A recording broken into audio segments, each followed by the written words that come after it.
I would like to call to order the regular city council meeting closed session. The time is now 5:34. City Clerk Duarte, will you please call the roll? Yes, Mayor. Councilmember Frometa. Present. Councilmember Ortiz. Present. Councilmember Trujillo. Here. Mayor Pro Tem Pemberton. Here. And Mayor Sosa. Present, thank you.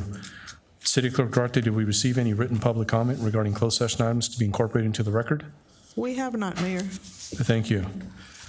Is there a motion and a second to close public comment? So moved. Second. Sorted by the mayor.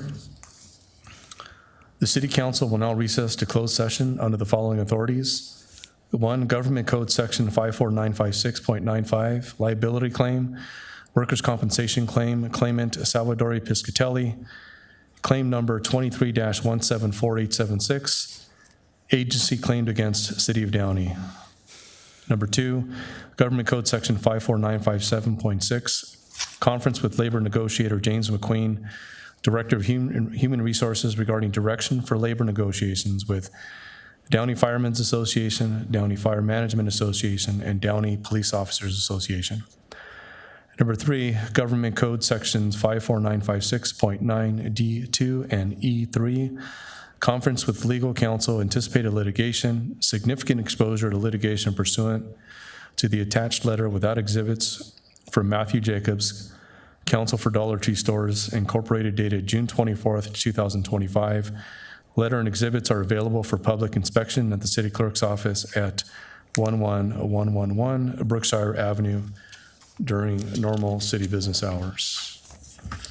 We will now recess to closed session. The time is now 5:36.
I will now reconvene the regular city council meeting closed session. Time is now 6:40 p.m., 6:39 p.m. City Attorney Funk, will you please report the closed session action? Yes, Mayor. Good evening, Mayor, members of the City Council, and members of the public. In tonight's closed session, the City Council took up all three matters agendized on the closed session. There is no reportable action from tonight's proceedings. Thank you. Thank you, City Attorney Funk.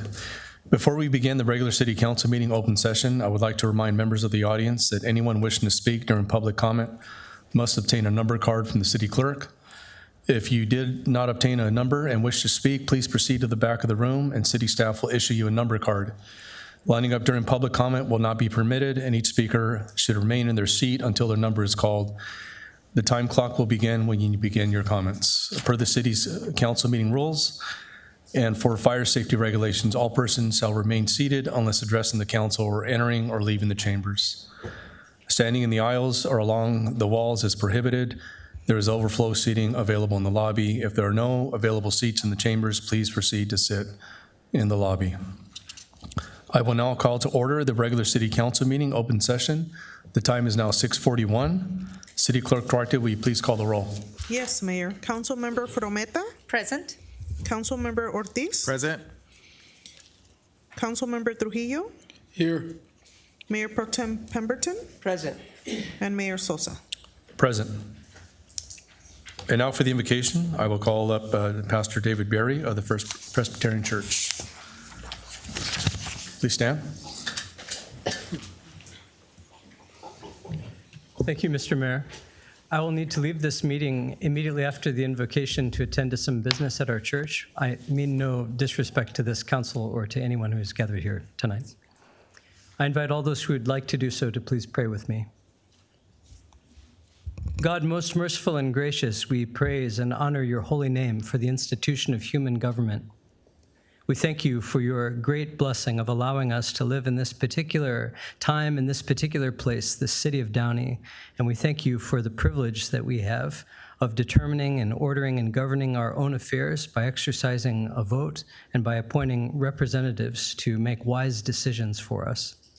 Thank you, O God, for all those who are giving their time and their energy to serve this city of Downey. We ask, O God, that by your Holy Spirit you would bless this meeting of the City Council. We pray, O Lord, that you would give grace to all those in positions of authority to choose things that are good and right for all. We pray, O Lord, for grace and patience with those with whom we disagree. We pray, O Lord, that you would work through this institution to provide what is best for all the citizens of this place, and that through this you would be honored and glorified. I ask this in the name of Jesus Christ and by the Holy Spirit. Amen. Amen. Thank you, Pastor. And now for the flag salute, please welcome up Boy Scout Pack 805.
Thank you. Let's hear it for Boy Scout Pack 805.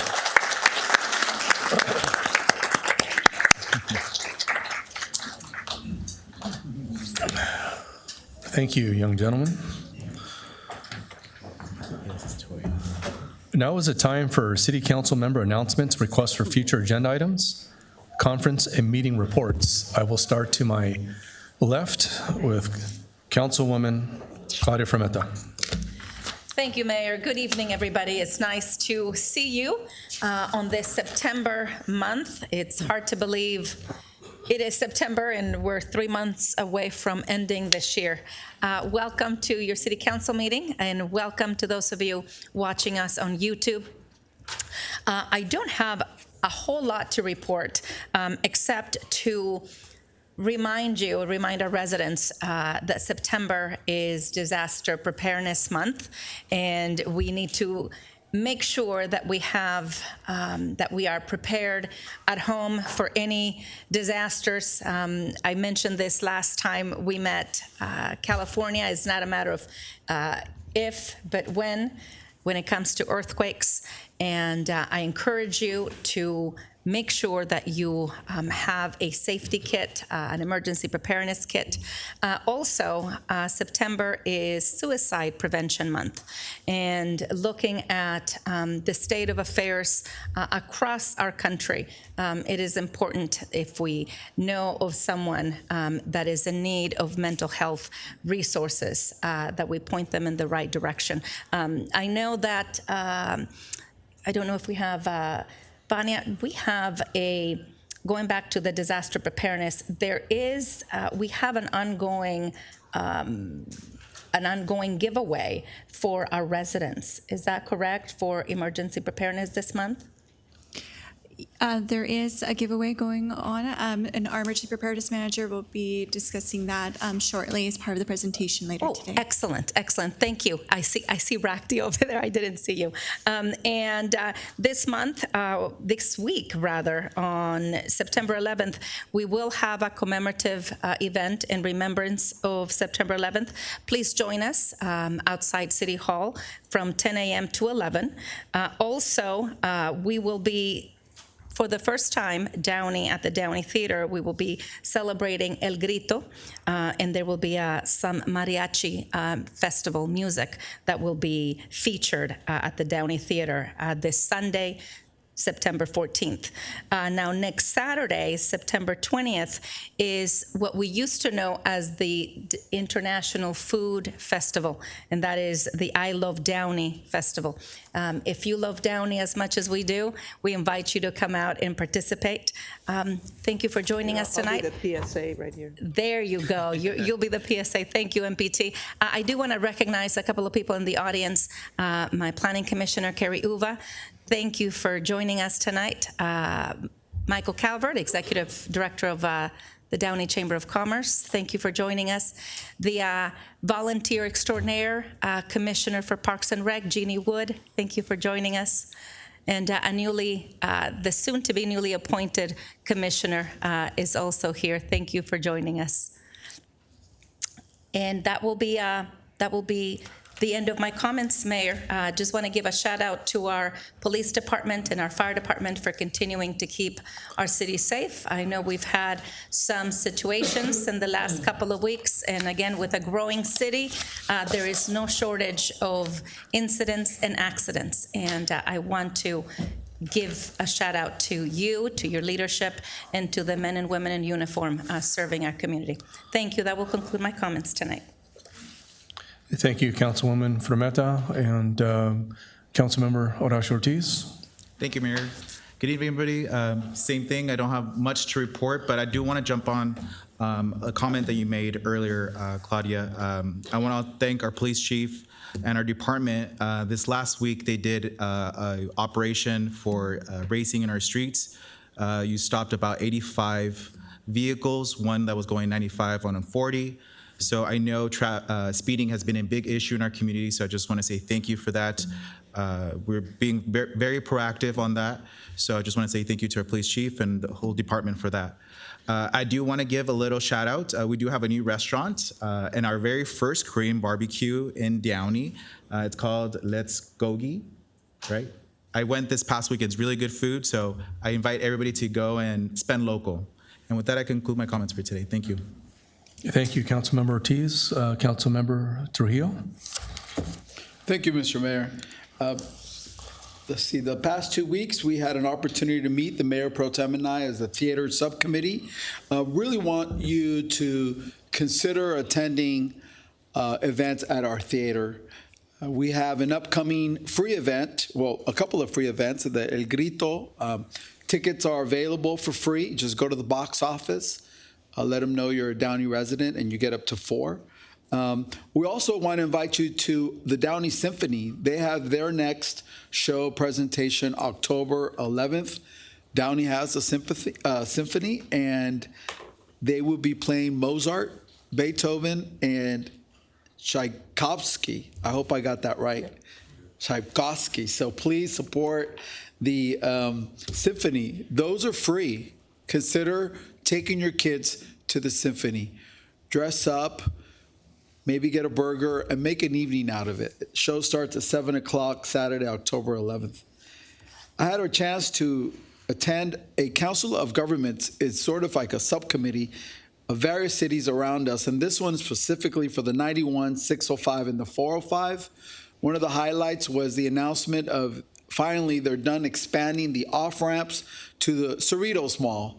Now, you should obviously try to shop on our mall, but if you have to go to the Cerritos Mall, we're happy to report they finally have expanded that exit, which used to create some traffic for us going southbound on the 605.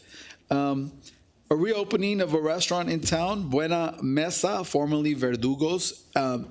The owner is from Sinaloa, and they have excellent mariscos and steaks.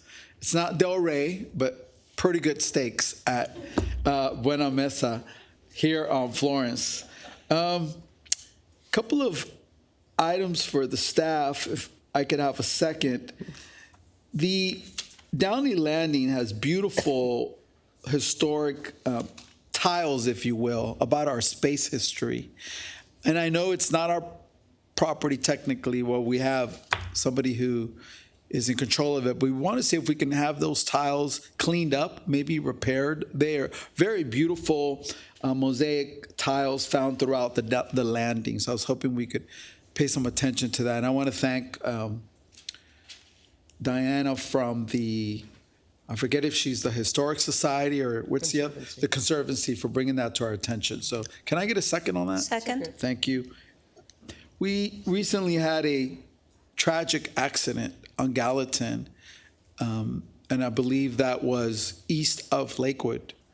A 74-year-old woman was tragically killed when a car apparently went onto the house.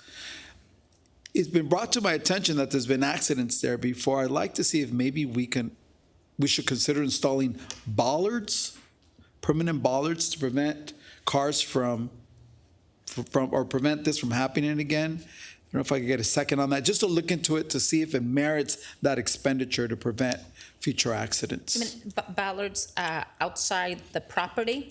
Yes, kind of like the street ends at that property. Yeah, apparently it's some sort of turn, but cars, especially if the driver's drunk, will not turn. They go straight and to that house. 90 degrees. I know that we recently just put in a dead-end sign there. Oh, did we? So Okay. we try to improve that, but if you'd like us to look at some traffic improvement in that area, we can take a look at that. I'll tell you, Valentin Flores indicates a concern for his parents who live, I think, next to them. So they were asking if we would consider at least a study. I know Valentin works for another city, so he knows that we have a process. You know, the Flores, Valentin and Matias, the request came from them, so I don't know if it's something we could look at. We'd be happy, assuming Yes, there's a second, we're second. happy to Thank take you, a I look. appreciate that. And with that, that concludes my presentation, Mr. Mayor. Thank you. Thank you, Councilmember Trujillo. Now, Mayor Pro Tem Dorothy Pemberton. Thank you, Mayor Sosa. Good evening, everyone. I have a lot of good information that I hope that everyone will take a piece from. I attended a one-day retreat with City Manager Bradley for Gateway Cities with elected officials and other city managers from approximately 25 other surrounding cities here in the southeast area. Gateway Cities Council of Governments is an organization of the South Bay cities to collaborate and share information that can benefit their city and be the use of available federal and state funding. So we learned many current projects that are underway, and Gateway Cities is doing along with funding sources available to let us, the electeds, know that we might partake. So the first one I'd like to share, that things that are happening, like Councilmember Trujillo said, is that regarding the construction on the 105 freeway. It's underway by Caltrans, and it's going to become a fast-track lane rather than the standard carpool lane. Net toll revenue was discussed and who or what cities can get and receive any part of that. The LA River Path project is another project that's underway, which closes the gaps on the bike path of an existing 32-mile bike path from San Fernando Valley to Long Beach, but there's kind of breaks in between where they're going to put that together so you can have one continuous path and ride along the riverbed. There's much discussion on the $14 million Southeast Gateway Light Rail project from Norwalk to Slauson, which is anticipated to open in 2035. And then the big one, Phase 2 from Slauson to Union Station, is a huge undertaking with an estimated budget of $9 to $12 billion. That's with a B. There's funding with the gateway cities for bus shelters. Only 20% of all bus stops have shelters. And I know we are working here in our city to put more shelters. Namely, one of the areas is going to be by the 105 and Lakewood Boulevard, and to cover those people that are doing rapid transit. The location is addressed, and many cities are offering to shelter their bus areas. The Bell Shelter, we talked about homelessness. The Bell Shelter offers 30 beds for our surrounding cities to contract with, which we do, and we have increased from 6 beds to 12 beds for our homeless population. So as you know, we've taken a proactive measure and a step to hire CityNet. They are a homeless interactive agency that works with our population here in Downey, and they've done a great job in this past year. We extended their contract for another 2 years. They're an outreach program. They offer services and placement for the unhoused through county agencies. I will be attending on Friday the Marinelli Brothers Circus at Stonewood. Did you know we have a big top at Stonewood right now? That's the Marinelli Circus. It's now until September 15th, which is just next Monday. The shows are midweek, and they are 7 p.m. midweek, and weekend offers 3 different shows from noon, 3, and 7 p.m. These are all acrobats and performers of strength along with daredevils, so there's no animals. And this is a live family entertainment at its finest. Last year we had Circus Vargas. I know I attended, and some of you attend. It's really interesting. It's really close. I hope that you partake of that. On the consent calendar, I always like to note some items of interest. Item number 4, we are awarding construction contract to Toro for our alley repavement project. This is a $2.4 million project to repave 38 of our worst alleys. I know staff has identified over 100 alleys, but this is going to be our first phase, and we have funding for that. We're rehabilitating approximately 3.3 miles of alleys. So we've been doing our streets with our grant money, and now we're moving into the alleys. So your alley that you're looking at that needs work may be next. This is funding from grants and Caltrans. Toro was the lowest bidder, and references given were completed projects were found sufficient. Our staff always does review that.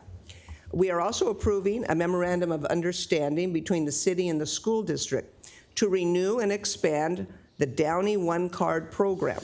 So this continues to allow our Downey Unified students to use their student ID card as a library card. Remember, we used to have to get a separate library card to check out books. No, they'll continue to do that. It makes it quick and easy, and just one card to access our library. It's quite busy and humming. It's not the libraries of my day. Number 4, there's a new pilot program that's for valet parking services in downtown Downey, and this was brought in by the DDIA to help improve the traffic during the heavy evening times. It's going to be located at the corner of Downey Avenue and 2nd Street, and it's not a permanent type of an area. The cars will be parked on the top floor of the parking structure to alleviate parking congestion for patrons in the downtown area at night. So they'll be using 5 stalls on Downey Avenue in front of the store on 2nd Bastards and the old Peking China. They're going to use that area as a staging area. And the service will be Friday and Saturday only, 5 p.m. to 3 a.m. Proposed fee would be $20 per vehicle, and it's with an independent contractor. A thank you for staff. I know you mentioned about patrolling and such, that we're catching speeders. Last night, 9 p.m., I saw a motor officer there by the grocery store, then caught another one going by, and like you said, they're clocking them very fast, 60, 70, 80 miles an hour on Firestone. So our residents should know that we're trying to proactively stop that speeding. Save the Date, you mentioned that one. How about Havana Nights on Friday, October 3rd? Did you mention that one? Not yet, okay. 6 to 10, oh, I'm leaving something for the mayor. I'm sorry, I'll pass that one by. I'd like to have a request, a follow-up, city manager. Well, I've noticed myself, and we've spoken about it, but the street sweeping in town, something is not properly being swept. I've seen a lot of conversation on social media that they go through, and after they sweep, the leaves are moved now to the middle of the road. It's not picking up as well. I'd like to reach out to the street sweeping company to make sure that all their fleet and vehicles are operational and they're working, or maybe they're not emptying enough. And see, let's start with that way to see if the functioning of the street sweepers, and then later we can address which streets we see that might not be getting enough I attention. second that one. One of my residents reached out to me this past week, and I Do sent it that over to again? Roger. Yeah, it's been for like the past 5-6 months. Okay, thank you for that. Oh, Sunday, this 21st, tagging on the Downey Symphony, they are having a 50s greased lightning garden party at the Women's Club. It's a fundraiser. They're almost sold out, but if you wanted to get a table or see if there's any seats, contact Pat Gill, 562-879-3029. It's going to be a fabulous event. I'll get my poodle skirt out now as we speak. Thank you. Thank you, MPT Pemberton. And Councilmember Ortiz, you had one thing to add? Yes, thank you, Mayor. A lot of new updates, security measures and improvements are happening at Golden Park. One of them is being a second dog park, so I'm pretty happy about that. I do want to mention that we're going to have 2 meetings, so if any of my residents or anybody in the area wants to attend those meetings, the first meeting will be 9/28 at 9:30 a.m.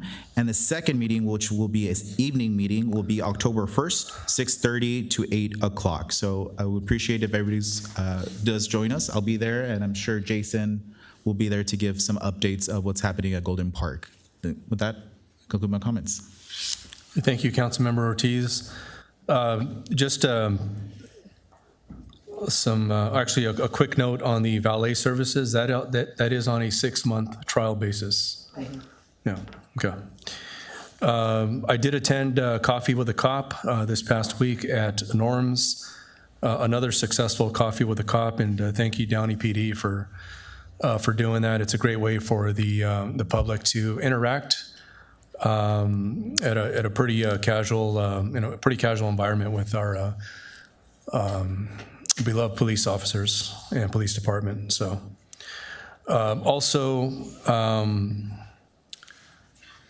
I did attend, I rarely attend the contract cities conferences, but I did get an opportunity to attend the Fall Education Summit this past weekend, which I thought was very informative, and I'm glad I went. Some of the topics discussed, they had very informative sessions, housing trust, just a discussion addressing challenges for municipalities facing supply shortages and some of these mandates coming down from Sacramento.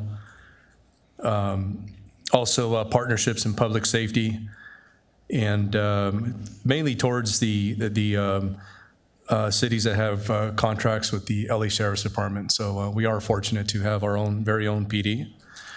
And also a very nonpartisan review of Proposition 50. I was a little skeptical when they said nonpartisan, but it was actually very informative. So, yeah, thank you. Anyways, we do have an event coming up, as mentioned by Mayor Pro Tem Pemberton. We have Havana Nights. I retracted. Oh, okay, there you go. Thank you for saving me something. It's Friday, October 3rd, on Downey Avenue. Great event, huge event, big stage, salsa band. If you know how to dance, it's really a really festive ceremony and celebration. So that's Friday, October 3rd, from 6 p.m. to 10 p.m. on Downey Avenue. And was it 3rd Street, right? 3rd Street, yes. And then also, another exciting event, Coffee with the Mayor, the night before. well, not as exciting as Havana Nights, but you guys get it. Coffee with the Mayor. Yes, thank you. That's going to be on Thursday, October 2nd at the Columbia Memorial Space Center from 6 p.m. to 7 p.m. Coffee with the Mayor Town Hall gives us a chance to get together, and we'll go over some updates throughout the city and give us a chance to just collaborate with each other. I think it's important for us to have town halls at least once a year. So, and then State of the City will be coming later in October, so stay tuned for that. Anyways, that concludes my comments. City Manager Bradley, any? Thank you, Mayor. Only one thing to update. Councilmember Trujillo asked about the space tiles, the space history tiles that are at the landing. Staff let me know that actually we have begun to work on cleaning those up and working with the property owner. So happy to report that. Thank you. That's all from staff. Mr. Mayor, if I could mention that we are hiring. The Downey Police Department is having a testing date, is my understanding, October 11th. And if you pass the first part, which is, I'm not sure what test, on that same day, if you pass the first one, they'll provide the physical agility, the written exam, and an oral exam. So if you've ever considered a career in law enforcement, Chief, want to elaborate on that, or that I hit the salient points? Yeah, you hit that correct. So it'll be instead of breaking it up to the 3 different days where people have to come at different days, take time off from work, we're putting it all into one day, and we'll fast track them, get into backgrounds the following week, with the hope to get them into a start date in early January or February. Great. So remember that date, October 11th. Please reach out and consider a career in law enforcement. We have one of the finest police departments in the county. We're very honored to be able to say that. Thank you. That's all, Okay, thank Mr. you. Mayor. Thank you, Councilmember Trujillo. Okay, I'll now make my way down for a few presentations.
Good evening. Thank you guys for being here.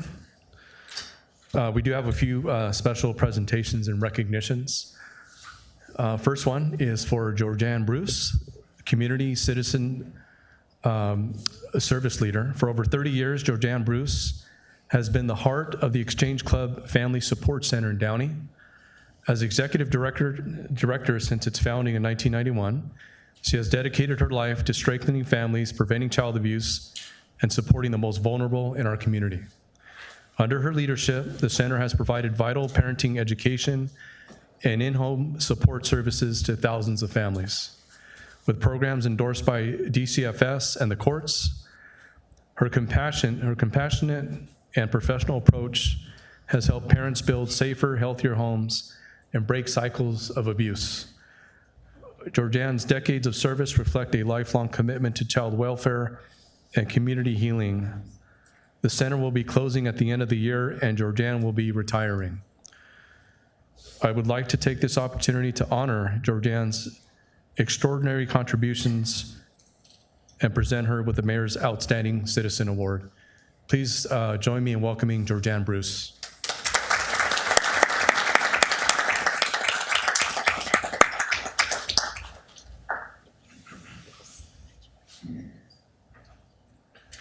Georgianne, I present you with this pen and also this proclamation, or Mayor's Outstanding Citizen Award, well-deserved, in recognition of over 30 years of dedicated service as Executive Director of the Exchange Club Family Support Center in Downey.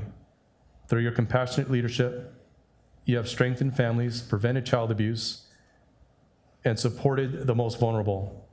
Your unwavering commitment to child welfare will leave a profound and enduring impact on the city of Downey. I now present this to you, given this 9th day of September 2025. Congratulations. Thank you.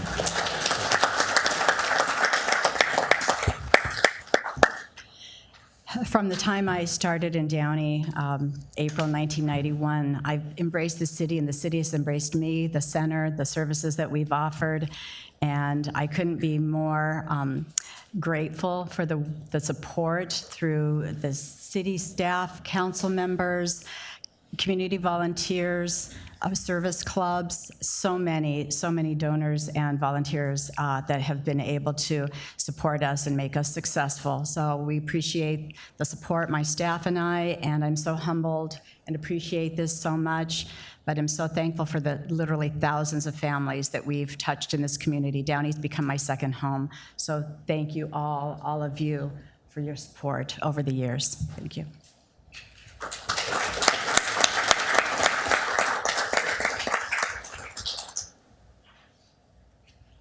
She's iconic in the city. She's iconic.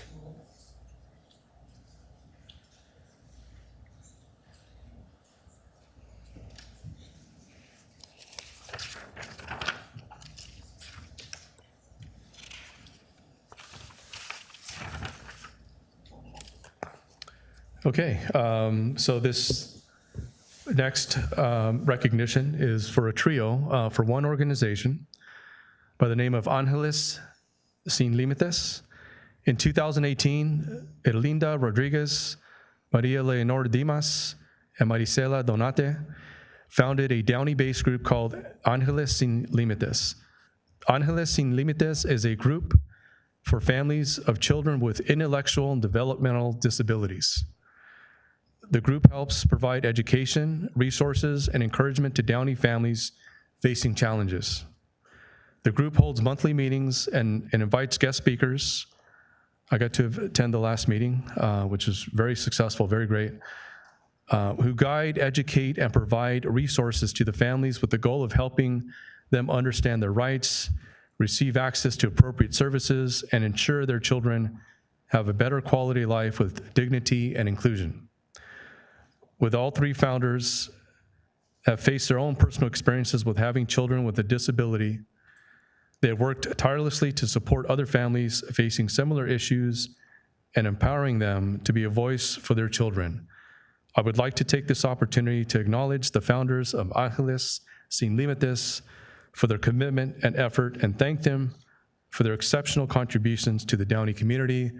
As mentioned, I did get to attend one of their meetings where they actually displayed a lot of the talented art displayed by some of these individuals with intellectual and developmental disabilities. It was really heartwarming. I was really impressed, and just my hats off to these women and the rest of the volunteers. It's all volunteer based. They go the extra mile for these individuals. So please join me in welcoming Herlinda, Maria, and Marisela. Please come to the podium.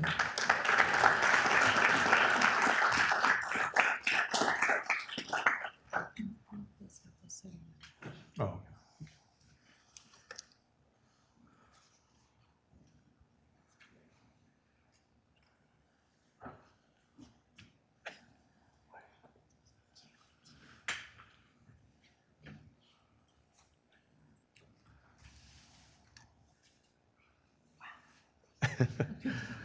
All right, so I have 3 Mayor's Outstanding Citizen Awards. So I'm just going to, they all say the same thing, except with the exception of their names.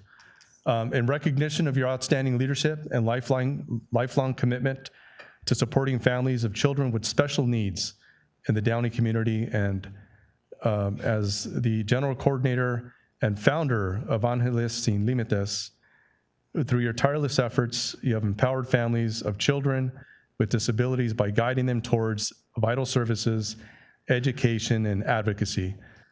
Your dedication continues to uplift the Downey community and inspire lasting change. Given this 9th day of September 2025, Erlinda, congratulations. Thank you. Thank you.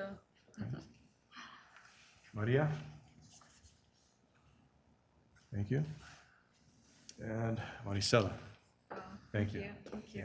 Si quieren, yeah. ¿Quieren empezar ustedes primero? So, first of all,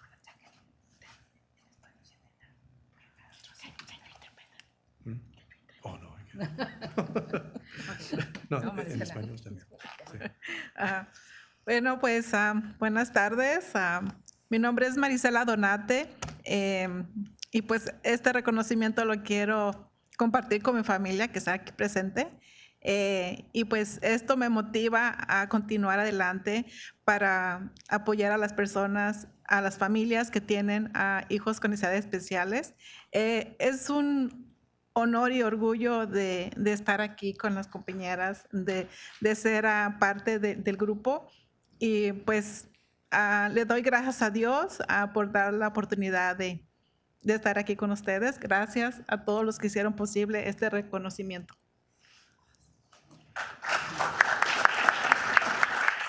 Hola, mi nombre es María Leonor Dimas.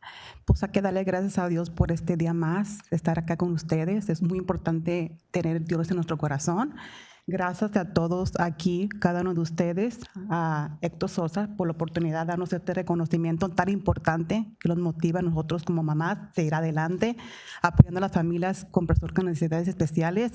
Para nosotros es un honor estar aquí y emocionados. Y este reconocimiento no es para mí, sino para mi familia, para mi esposo, Philip Dimas, para mi hija que está ahí, Aileen Dimas, y a mi hijo, Jonathan Dimas, y a todos los que están aquí. Gracias, gracias, gracias. Y estamos muy contentos y emocionados de estar aquí. Y ojalá que ustedes vayan a nuestro grupo Ángeles Sin Límites, esté en la ciudad de Downey, y tenemos una vez al mes. Gracias a todos ustedes.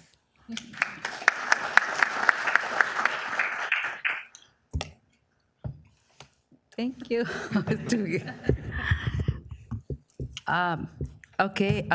So my name is Herlinda Rodriguez, and we are very pleased to be here in this meeting. So thanks to Héctor Sosa, who recognized our work. And in the past, Mr.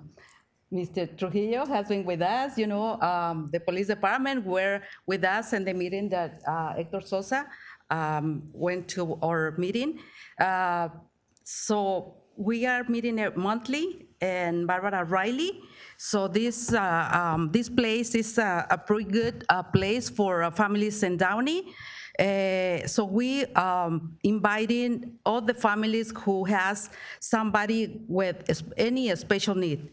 Age, disability, autism, cerebral palsy, like my son, Michael, who is at the end right there, my family, my son, Cesar, and my husband, and all those families who we are here presenting that we are ready for the families in this place. So we always bring presenters from the state, from different organizations to guide us, in the information, and the families be very well informed how to support people with special needs. So this our flyer is on Barbara Riley, and it's in the book, the monthly book. I think it's monthly. So we are there, and for any information, you can find us right there. And thank you to everyone who has been supporting us, like all the council members since the past. So we started this group in 2018, these three ladies, but we have been working since our kids born, and my son 1989, and then since then we have been active in different groups and supporting all families, not only here in Downey, but LA and stay, all the stay, because the presentation and the trainings we receive are from the stay, so we are pretty well informed and ready to support you guys or the community. So thank you everyone for this recognition. Thank you, Hector, Sosa, and thank you guys for let us stay in this space. So thank you.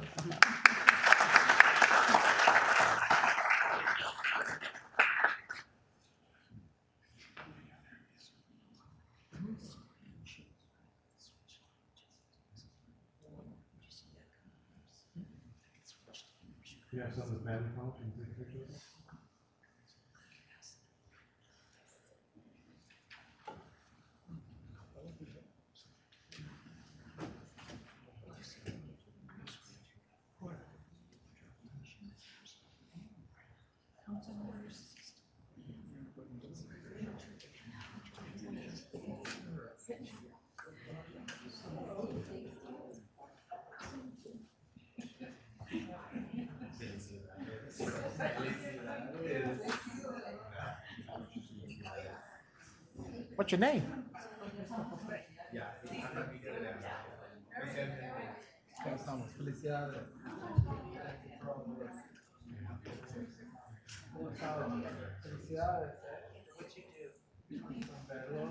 And that last.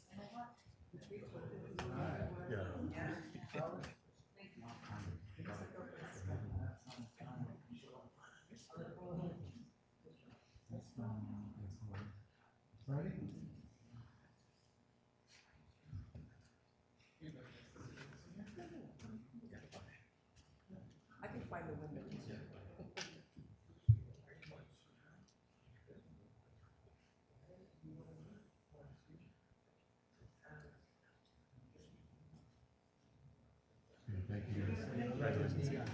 Mario. And take a picture with Georgianne. Eso, a ver cuándo les caigo. ¿Cuándo son las juntas? Tercer miércoles. Ok, ok.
Okay, our next presentation is a proclamation recognizing the 78th anniversary of the United States Air Force.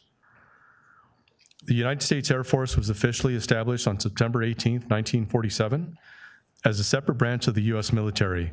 Over the past 78 years, it has become a global leader in air and space power. The Air Force plays a critical role in national defense, providing air superiority, rapid global mobility, and precision strike capabilities. It has been involved in every major conflict since World War II, adapting to new technologies and evolving threats. The U.S. Air Force also pioneers advancements in space exploration, and cybersecurity. Its personnel include highly trained pilots, engineers, and support staff dedicated to mission success. The 78th anniversary of the U.S. Air Force honors the legacy and commitment of the men and women who served to protect freedom at home and abroad.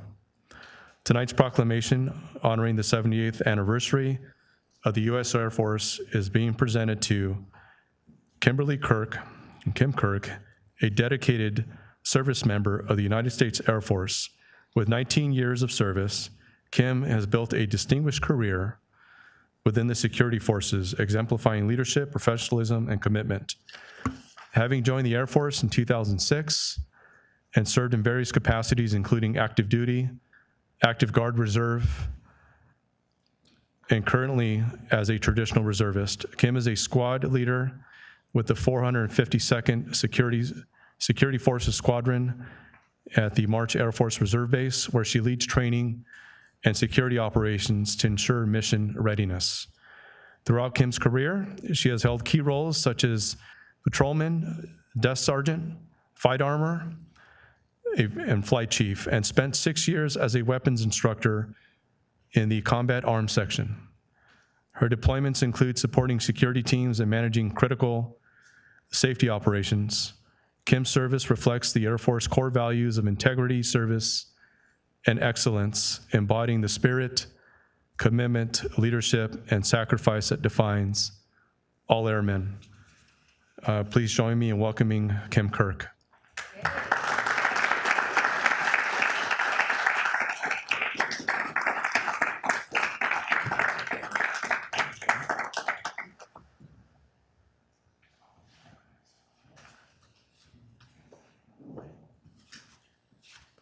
Kim, I present this city pin to you as a proclamation, and also here.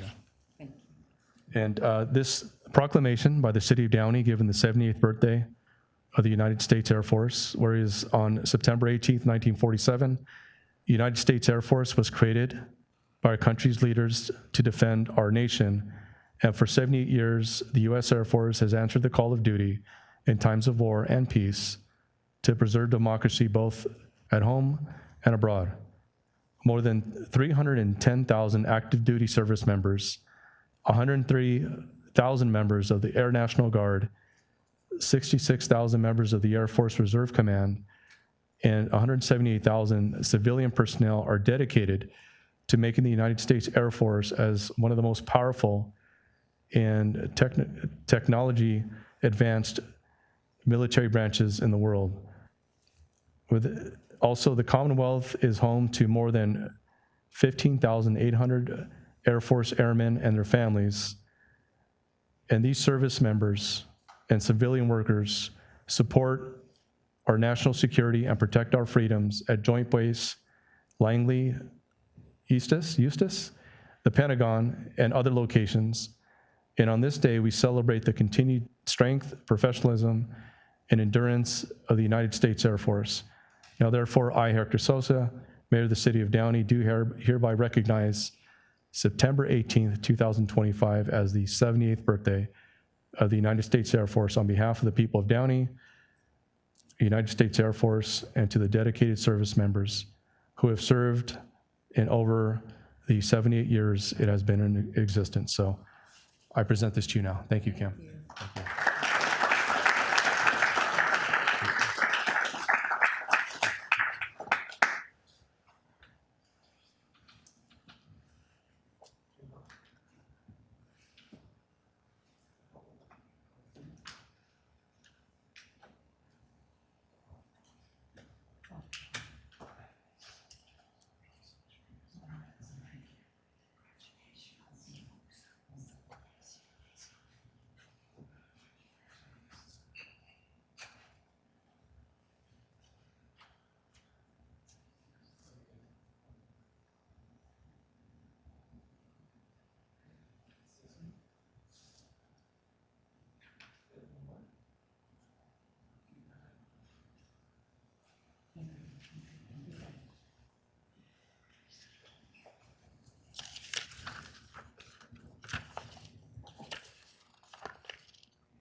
Okay, we have an appointment to District 5. I will now call upon Councilmember Trujillo to assist with the presentation. I'd like to call up the newly appointed Commissioner Ernesto Valle to accept the certificate.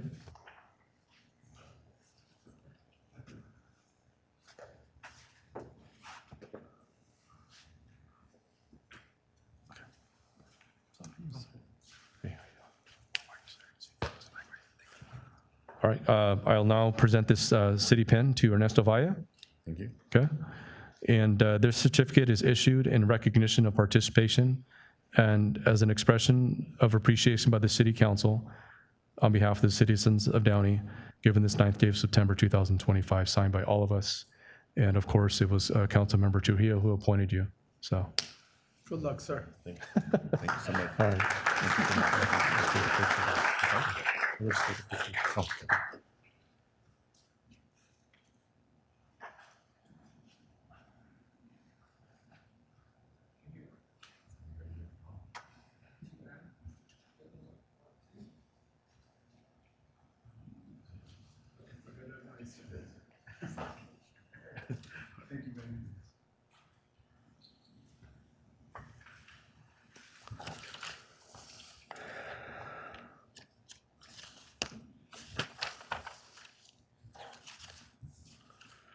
Okay, one more presentation, a proclamation for National Preparedness Month.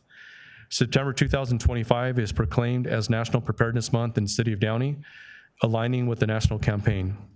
This proclamation highlights the importance of disaster resilience, especially following recent severe weather events such as the Palisades and Eaton fires.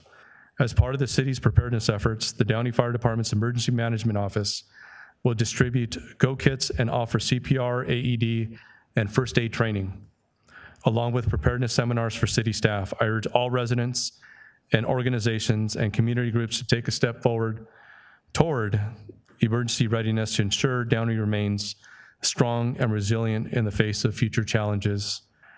And I will throw, this is off script, but I will throw a plug in for the CERT program, which is a very, very valuable program if you have the time to dedicate to that. So to accept this proclamation is Rakti Cloak from our fire department. Please welcome Rakti Cloak.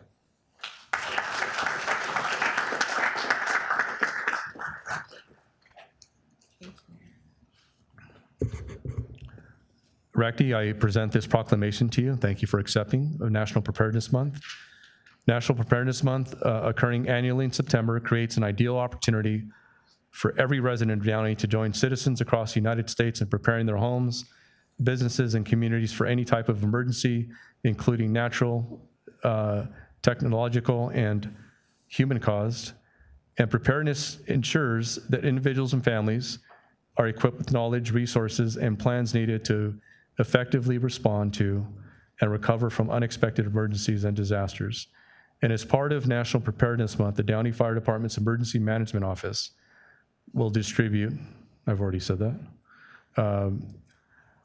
National Preparedness Month is a call to action to all parts of our government, industrial and commercial sectors, academia, non-governmental organizations, civic groups, religious institutions, and families. By working together today, we can ensure that our city is prepared for the natural and human-made threats of tomorrow. We can't predict the future, but we can certainly prepare for it, right?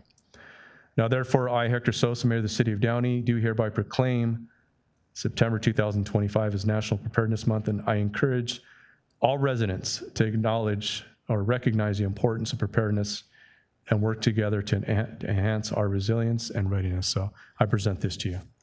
Thank you. Did you want to plug that? Thanks.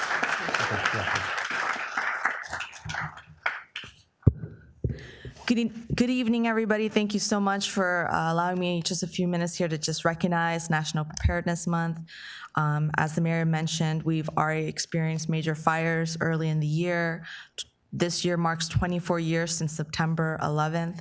So I think it's really important to talk about preparedness. As one of our council members already mentioned, it's not if, but when it happens. The National Institute of Building Safety does say that if you invest $1 in preparedness, you could save up to $6 in disaster recovery. So food for thought. And with inflation, I'm sure those numbers have changed since then. So what can you do today? We actually have emergency plan templates. I put them at the back if you want to grab one. Get you started. You know, emergency contacts and things, make sure you write those. A list of things to prepare your kit. All throughout September, you can pick up these drawstring backpacks from our fire admin counter right there. So if you're just coming alone, you can pick up 2 for the household, but if you bring anybody with you, each person can get a backpack. So if you have 11 members, 20 members, we don't question. Come and pick up a backpack to start your kit. In addition to that, I wanted to mention that in October, we have a program called Sound the Alarm, meaning we are working with Red Cross to distribute free fire alarms that will be installed in your homes. So watch out for that in our social media to get more details. The date is October 25th. So we definitely encourage everyone to participate in that. And if you are gung-ho and want to better prepare, as the mayor mentioned, we have our community emergency response teams training. Unfortunately, September class is fully booked, but our next upcoming one is actually our Spanish class, November 7th to the 9th. And then we have another English class scheduled for April 10 to the 12th of 2026. So thank you so much. Radke, I will see you in a couple weeks. I signed up, so I will be cert ready, just like Carrie and all. Yay. You are too? Thank you. That rhymed. I'm certified. I will be there. Everyone's joining, so you should too. Thank you. But Ragdi, you didn't mention about the giveaway. Did you mention about the giveaway? Yes, yes. Yes, I did. Okay.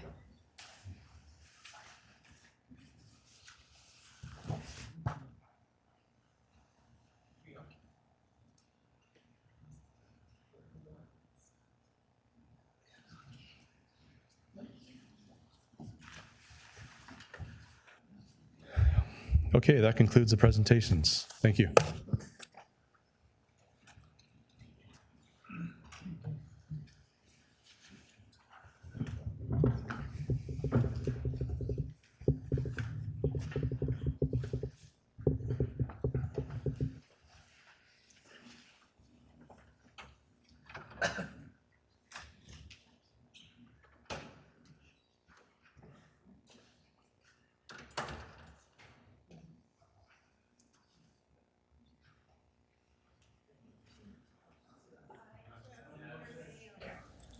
Have a good night. Thank you. Gracias.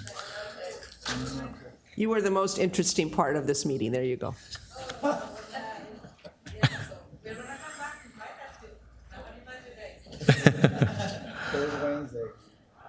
All right, so now is the time for public comment regarding agenda, consent, calendar, and non-agenda items. The City Council will now take public comment on agenda, consent calendar, and non-agenda items. If you did not receive a number card and wish to speak, please proceed to the back of the room to be issued a number card by city staff. We will be calling blue number cards for the public comment period. Before we begin the public comment period, we would like to remind members of the audience that the city's meeting rules contained in the Downey Municipal Code prohibit any conduct that disrupts, disturbs, or interferes with the orderly conduct of the meeting. Copies of the meeting rules are located in the back of the chambers. Members of the audience and speakers who violate these rules and cause a disruption will receive one warning and then may be removed from the meeting. Violations of the rules of decorum for council meetings may also result in an administrative fine under the Municipal Code or citation for a misdemeanor under Penal Code Section 403. The City Council acknowledges the right of the public to address issues that are within the city's jurisdiction and invites the public to do so during the City Council meeting. However, this right must be balanced with the need of the City Council to conduct the public business in a fair and efficient manner, free from disruption or disturbance. We expect that everyone who participates in today's meeting, from the members of the council here on the dais, to staff, to the members of the public in attendance, do so with respect and dignity. Please refrain from using profanity, name-calling, or behaving in a way that disrupts this meeting. This includes yelling, whistling, booing, screaming, and any other outburst that disrupts or disturbs the meeting. Any conduct that interferes with or disrupts persons who are addressing the City Council. Any conduct that interferes with or disrupts council members while they are speaking. Any other conduct that disrupts, disturbs, or interferes with the orderly conduct of the meeting. And attacks of a personal nature on city staff or city council members that have no connection to agenda items or non-agenda items. We remind speakers that your comments must be addressed to the mayor and not to any other council member, city staff, or the audience.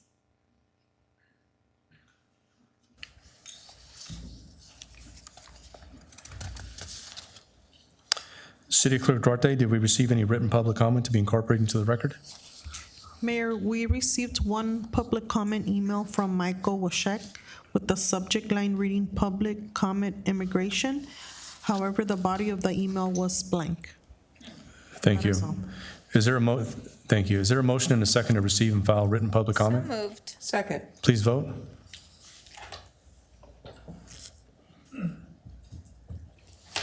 The motion is approved unanimously. Thank you. City Clerk Duarte, how many speakers have taken a number? We have 2 speakers, Mayor. Thank you. Based on the number of speakers, each speaker will have 3 minutes to address the City Council. I remind all speakers that you must remain seated until your number is called. Speaker number 1, please come forward.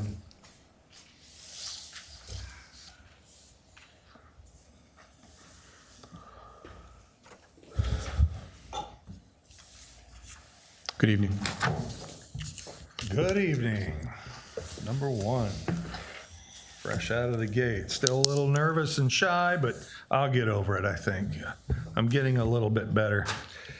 That AI-generated protocol, I wonder what her name is, by the way. She has to have a name to go through all that. So don't answer, just whatever it is.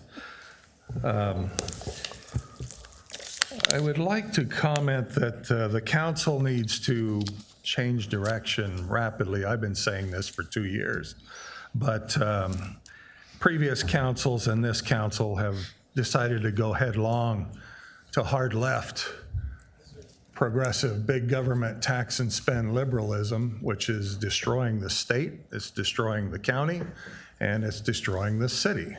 This city is circling the drain, despite all the feel-good, happy talk. It's not true. And we give the props to our police. Look, we need more police officers. Crime is out of control. You don't approve of our police. We have people on this council that were defund the police type people when they worked in the previous district attorney's office. So you're not fooling anybody.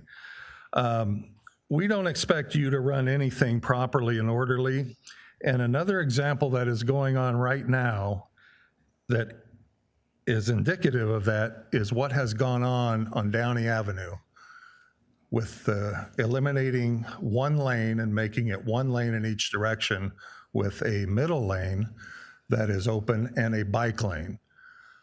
I have driven up and down those streets for 30 days now, and you can't get through there south of Firestone on a school day. It is impossible to get through there on Downey Avenue because you have eliminated 2 lanes. I have yet to see a bicycle rider in any of those bike lanes, and quite frankly, I wouldn't ride a bicycle on that lane anyway.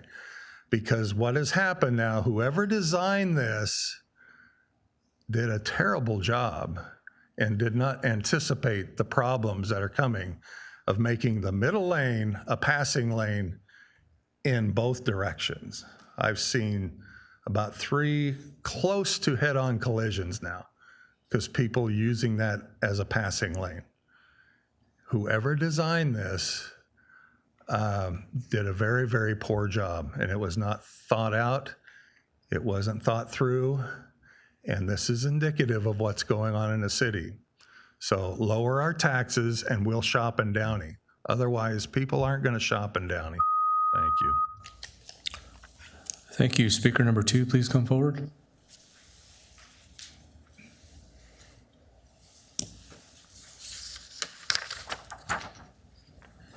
Good evening.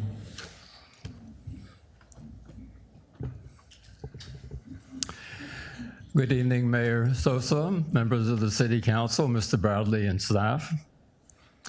Mayor, I want to share with you some of my ideas about personal responsibility.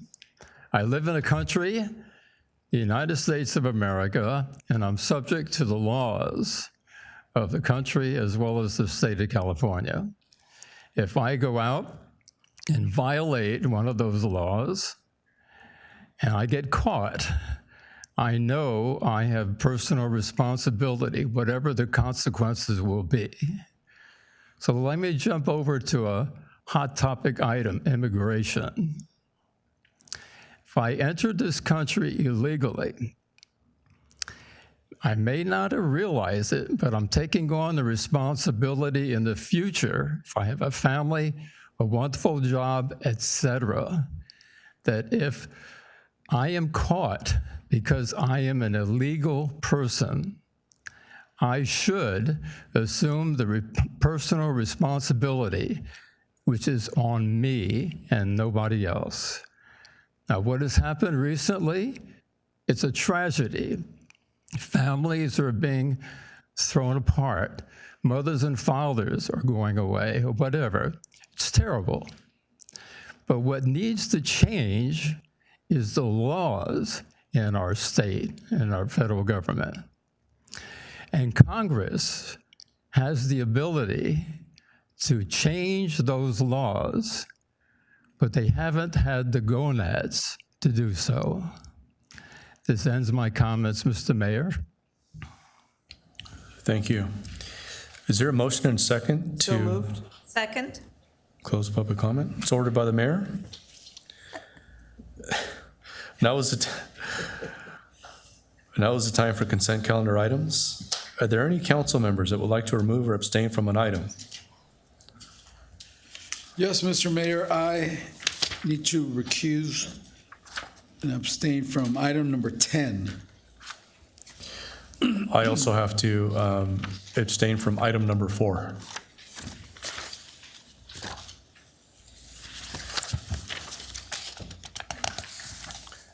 Any others?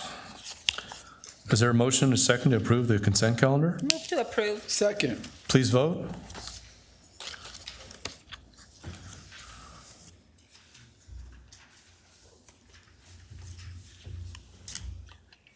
The consent calendar is approved with Mayor Sosa abstaining from item number 4 and Councilmember Trujillo abstaining from item number 10.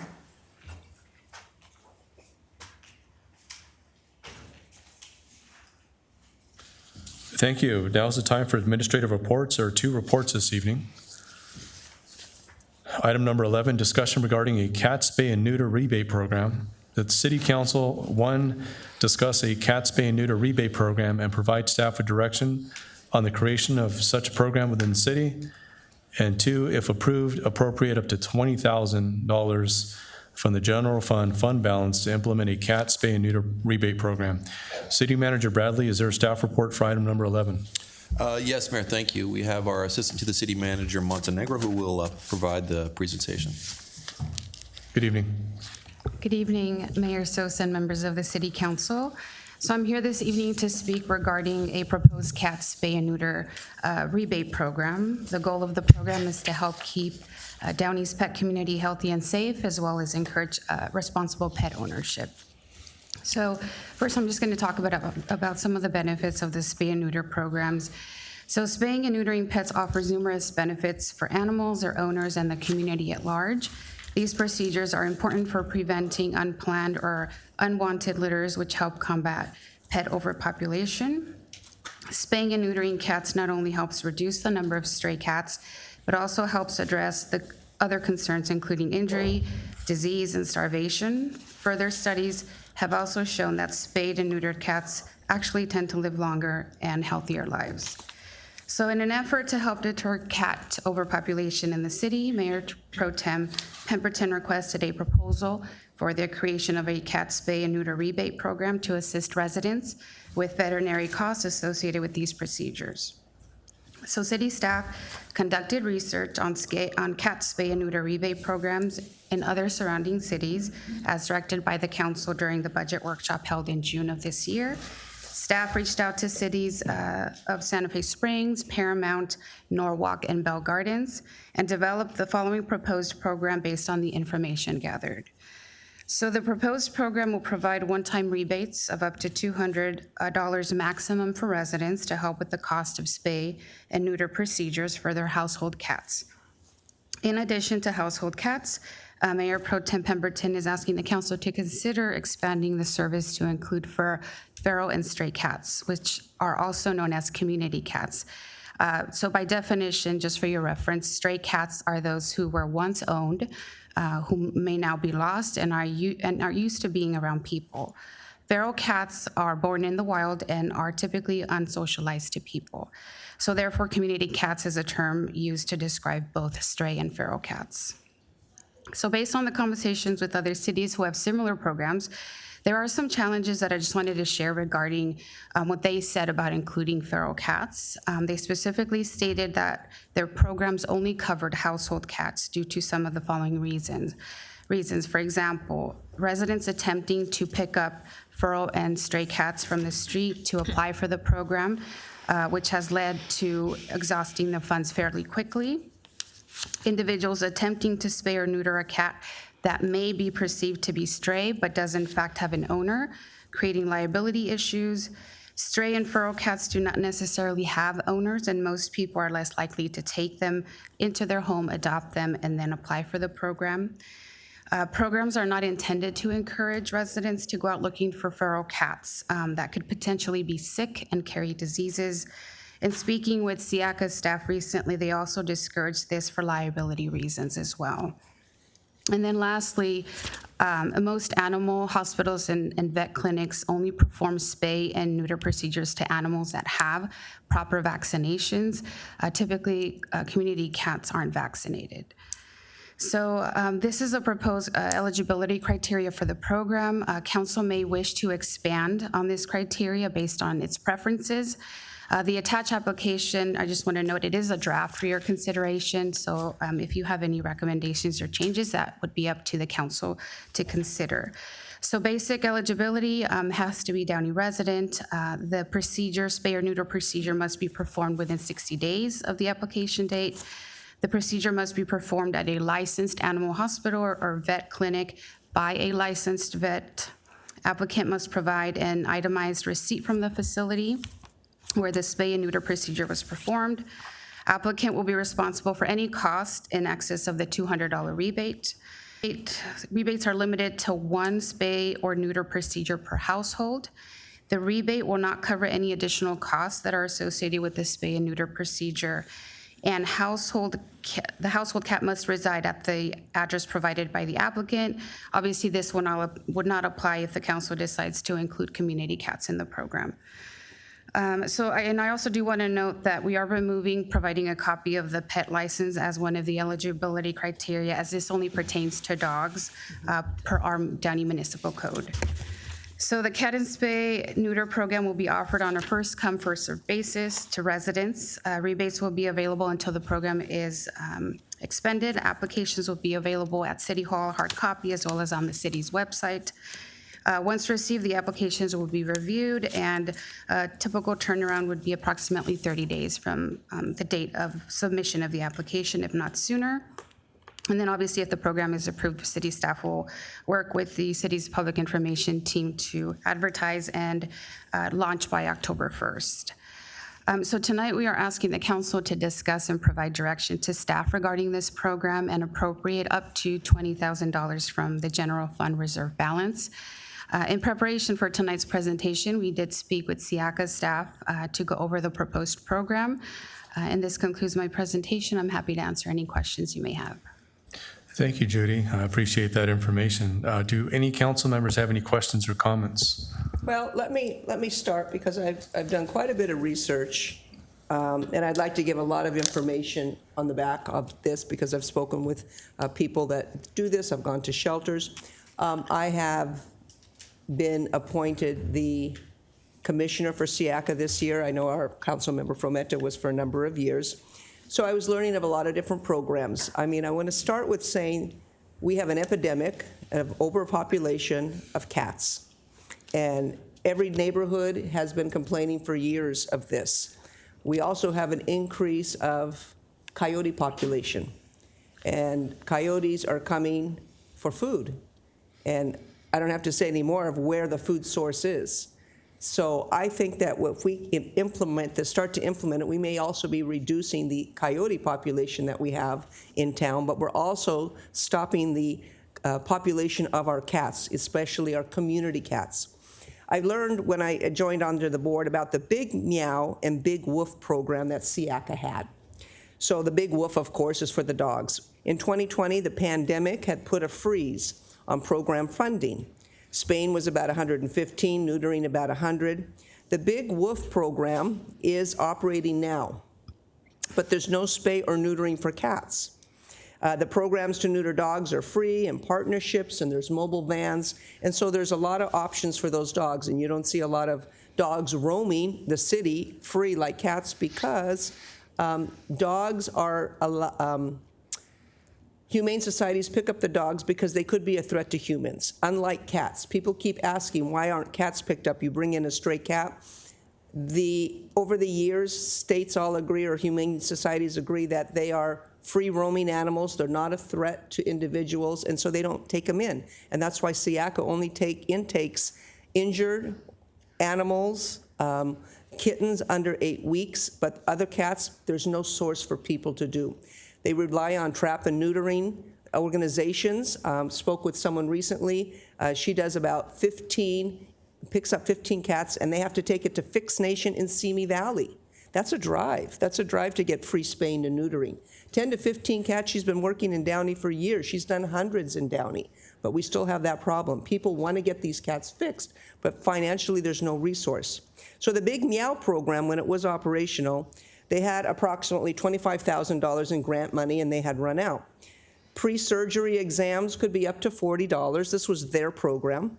No financial requirement. You don't have to, but they had to show a $25 fee for the appointment so that the cat would show up. Qualification, owned, outdoor, or indoor, domesticated.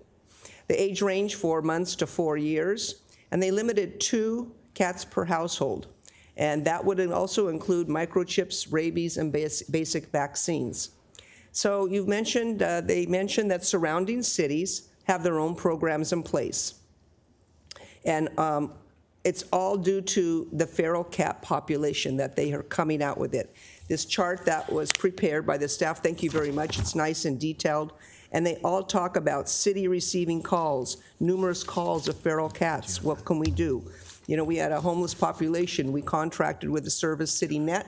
They're doing outreach. They're trying to work with those individuals and working for that. But what do we have in our city for our feral cats? Absolutely nothing right now. We've had programs here with Norwalk, Bell Gardens, Santa Fe Springs, Paramount.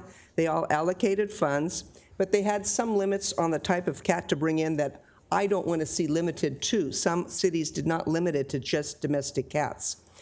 Santa Fe Springs was up to $350 for cats and dogs, 2 per household. Paramount Cats, only 1, but up to $350. They allowed feral cats and funding. 5 months, in 5 months, $5,000 was exhausted, but they found some additional funding, and they've started the program up to again. And I've spoken with our director of SIACA, Ms. Woodside, again, to also get her input. So I have a lot of different sources and input. Norwalk gives up to $150, but again, it's 1 cat, and ferals are accepted.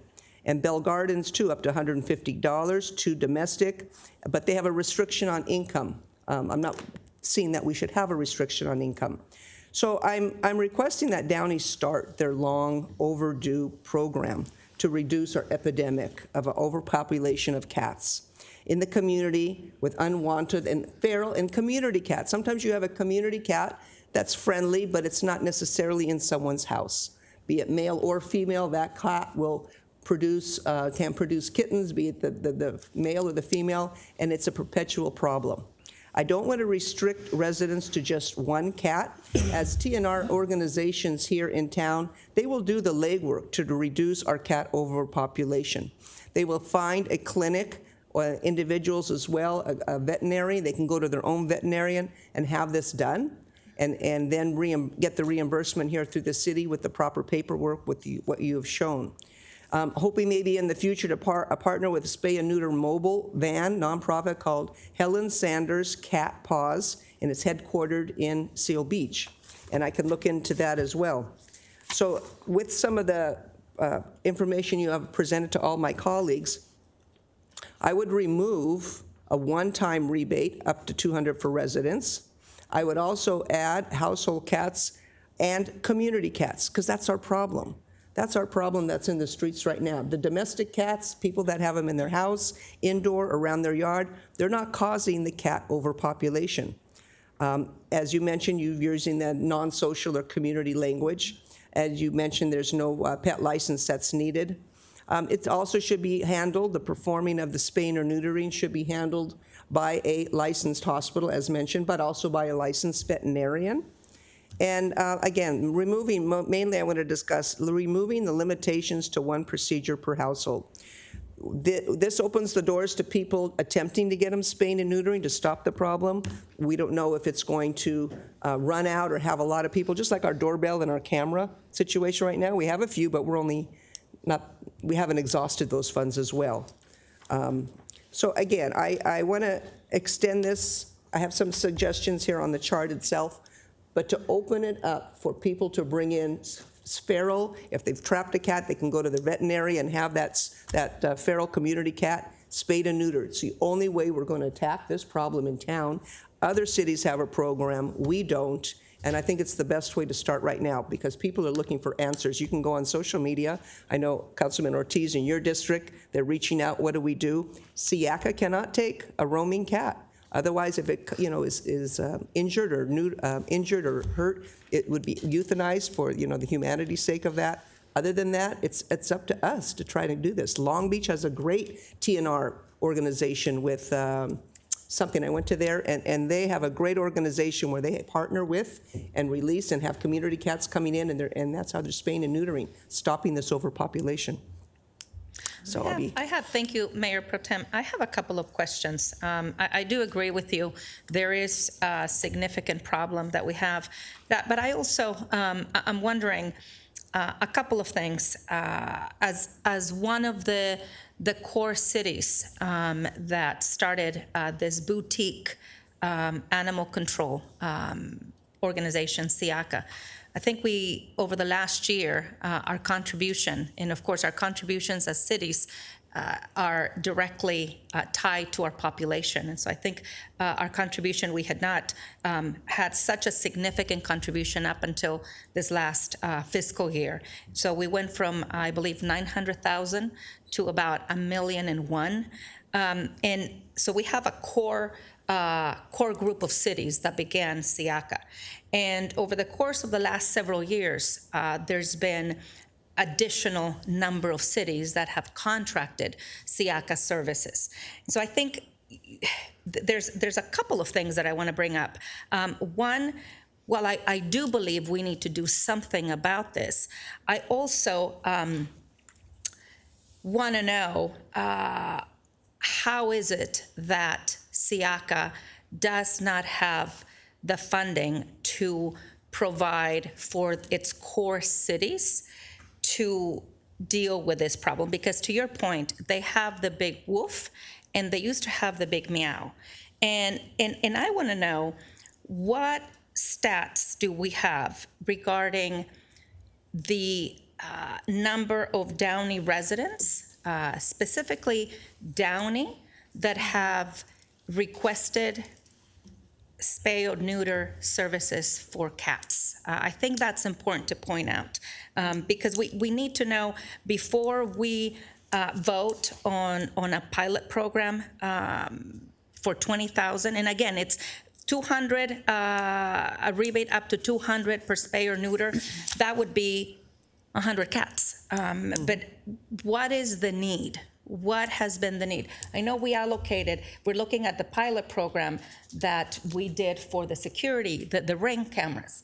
We needed to look at, what was the need, and as a pilot for the 20,000, I want to know where we are, what has been the need, because as a city, I know we are paying a tremendous amount of money to have this boutique agency, and I know there's other cities like Santa Fe Springs, Paramount, Norwalk, and Bell Gardens that began this program, but they also have indicated they are restraining from including the feral cats from the program. And I do think it is important, because cats do not have a pet license, that we have to have a way to identify that these cats belong to X household. So maybe 2 cats per household, and do have some kind of a limit for income.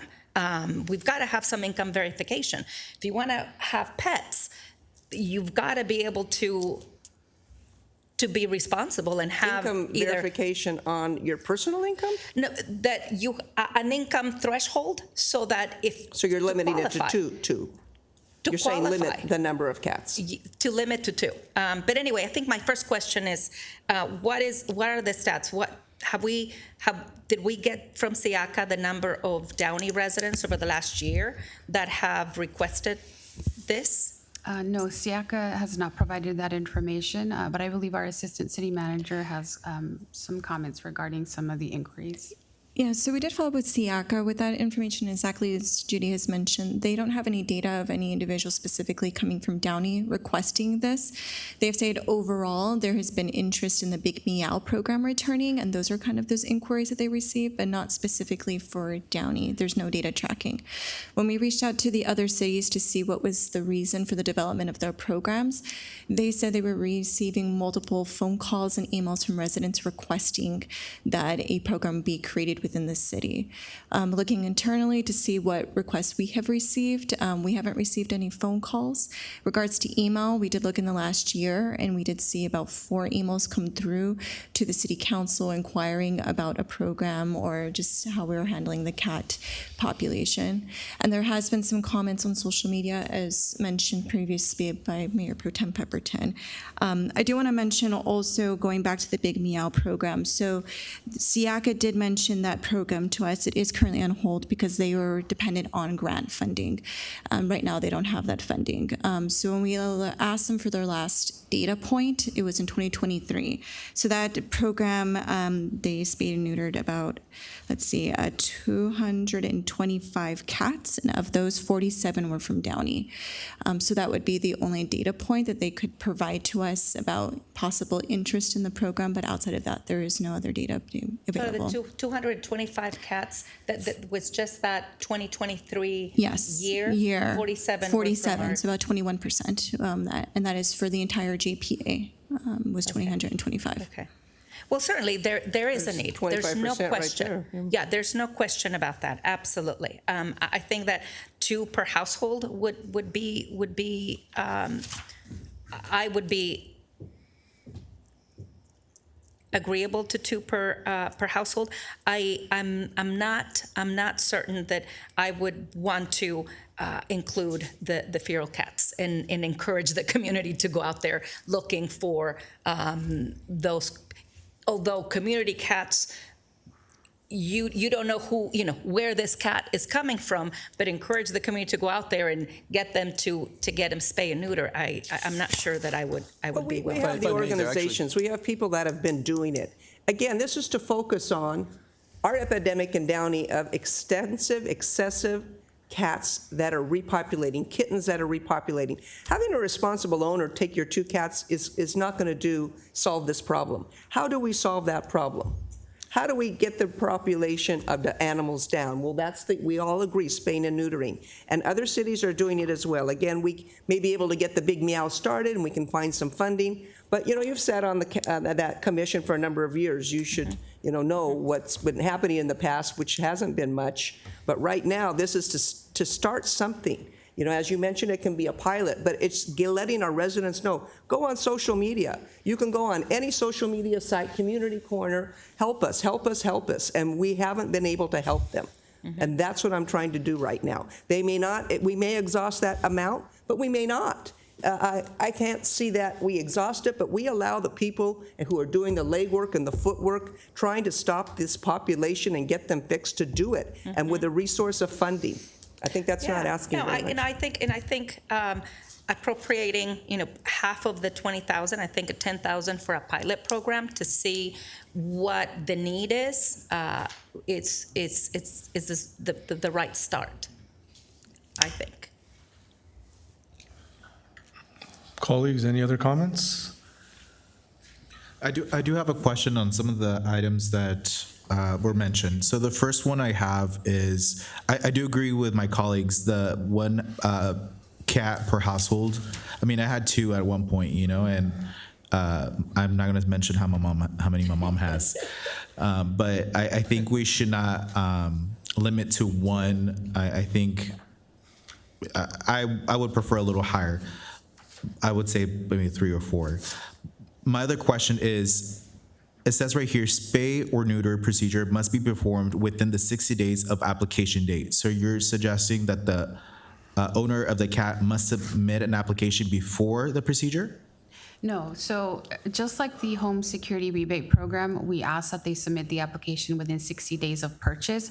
So if they submit the application, let's say October 1st, any time within the 60 days, before the 60 days, before October 1st, they would qualify for the program. Oh, okay, now I understand. Just so I can, I don't know, my colleague, I know 60 days is a little much, and I do not want a bunch of residents just going around picking up cats. Why not just limit it to 30 days? So it's a less amount, and it's not, your fear is so that residents are not going out just getting cats and getting this rebate? No. I think also for the protection of what was mentioned during the report is, while I'm in complete agreement with MPT about responsible pet ownership, we agree that responsible individuals spay and neuter their animals. Already. Right. But my only concern is from a standpoint of liability, having community members go out there looking for roaming cats and feral cats to get them spayed and neutered, even though that is a significant problem. That's where the problem lies. Those cats that are roaming around, they're nobody's cats. Everybody feeds them, but nobody really is responsible, and yet they keep reproducing. And so that's the problem we have. I'm not sure that is what I want to see with this program. There are, I guess, activists that are out there, and one of the issues also with that is that it's an inhumane practice to do that, we're hearing as well, too. So I don't know if that's something that council... It's inhumane practice to remove the cats from their natural habitat and to, surgically alter them. But just letting you know that we've heard that as a concern, and there's some liability for that, too, as well. Yeah. Yes, if I can add- What's the liability for that? Yes, if I can add to that is to what City Manager Bradley is saying. In fact, an agency has been sued over that particular issue. Would you for allowing elaborate? that. So the notion is that a feral cat, if you will, were to be picked up, altered, and then dropped off back into the community, that act in itself is viewed as inhumane, viewed by certain advocates for cats. And so there has been a recent agency that has been sued over this. And so that is also something that local animal shelters and other groups have been very cognizant of. I'll also note that the Big Meow program specifically states also owned cats as well. For one of those is many reasons, but for one of those reasons as well. Okay. I think I think this is a service that should be coming from SIACA. We all collectively pitch in. There's a few cities that contribute to that pot, and I'd like to see some data. And if they've mentioned they're bringing back the Big Meow program, when is it feasibly? I mean, when is it possible for them to bring that back? And what exactly does that entail? You know what, I'm gonna have to disagree. I don't think this should be an expense coming from the city. I think this is better suited coming from being covered by SIACA as we're paying into them, or maybe some community nonprofits, but I don't think this is an expense that the city should be enduring. I just would like to say that with Councilmember Frometa thinking that we're going to have an influx of everyone going out and capturing cats and getting them fixed and getting the rebate. I mean, those people aren't making money. They're not even interested to do that. There's not going to be this rush of people taking cats off the street and trapping them. There's a neighbor that I had, and she used this lady who went to Fix Nation, and she knows how to do it and with the trap and bring them back. It's an option for a lot of our TNR people who are doing the work for us. We can look and ask SIACA in the future, in the budget, they just had a new budget, to put something in here so that they can do that. I agree that they may be able to have it, but their budget is made, and we can bring it up. But that's not going to change the fact that right now, their budget wouldn't allow for it. We need to have some type of resource for the people that are out there humanely getting these cats spayed and neutered, take them to anyone's vet, or maybe there's somebody that can't afford it right now but needs to have it done. This is another way for them to do it. Those are the domestic cats. But increase the cat population, or the number of cats, not just one per household or two, or maybe if we want to start with a limit of 5 or something like that. But we're going to have to address this fast and furious to cut down on the cats, to cut down on the food supply for coyotes, and help to reduce that population as well. Let's start it off with a pilot program. I agree. Excuse me, Mr. Mayor. I agree. I think starting at, at 10,000 as a pilot, and really, I think to your point, MPT, yes, I sat on that board for a number of years, and I think that we were looking at precisely the core cities that made this boutique agency. And over the years, it's grown significantly. And now we have contracted cities. And with the problems that mirror what across the country have occurred. SIACA is not a county agency, is not county run, and there are union negotiations that we sat through and taken place. But going back to our point, the core cities have to have an allocation for this type of thing. But given the problem that we have, I agree with Mayor Sosa. I do think that allocating something for a pilot program that includes 2 cats, but I'm still against going, for feral cats, only because I also want to mirror the program that they had in place, that their program also included household cats. Their program, SIACA's program, in other cities have not included community cats. But that's where I stand, and as a reminder, I won't say anymore. The other cities are doing feral as well, because feral is the problem right now. Community cats are the problem in our city that are populating. So I don't want to eliminate that. That's the whole point of this. Let's open it up and see what happens. Are there any agencies that deal specifically with feral cats that we know of? Agencies as far as cities that are including feral cats in there, I can tell you right now, Santa Fe Springs household cats, Paramount household cats, Norwalk, same, and then Bell Gardens domestic. So yes, the 4 cities all included household. Thank you. So sorry, I missed that, Mayor. These 4 cities listed on the report, Santa Fe Springs, Paramount, Norwalk, and Bell Gardens, they include feral cats? No, they include household cats. Just household cats? Yes. Okay. They identify that they're household based on the pet license. So how do you get a pet They license? don't have a pet license. So how do you determine? So the city of Santa Fe Springs is the only one that requires a pet license, but that's because they do a dog and cat program. So for the dogs, they do have a pet license. When I reached out to ask about, obviously, the cat, how do you verify that? They said they really don't. They just go based on the information submitted from the applicant that they live in this city, and then the invoice with their name and address that matches Santa Fe Springs. And they wouldn't have like maybe vaccination card or Did they mention Paramount and Norwalk do have feral cats? They allow it. Oh. According to the chart. I have it right here. That chart, I did not receive in my report, so I don't Well, know what no, chart. that was part of my backstory Oh. on investigating. And it's on here that they did. So before there's any potential like approval for allocation for funds towards this, can we at least first make an attempt to request or ask SIACA to start this program or to get this going before we start allocating funds out of our general fund? That would be up to the council's That would be up to consideration. the council. Your representative is Ms. Pemberton. That would be something that you could ask her to do. Mayor Pro Tem Pemberton thinks that's feasible before we make a decision on an allocation? With the new budget that we just approved, they have some capital costs they're going to do and roofing and such. You know, budgets are really tight with what they're doing. I would say for this year, they would probably not do it. It's some consideration for next year.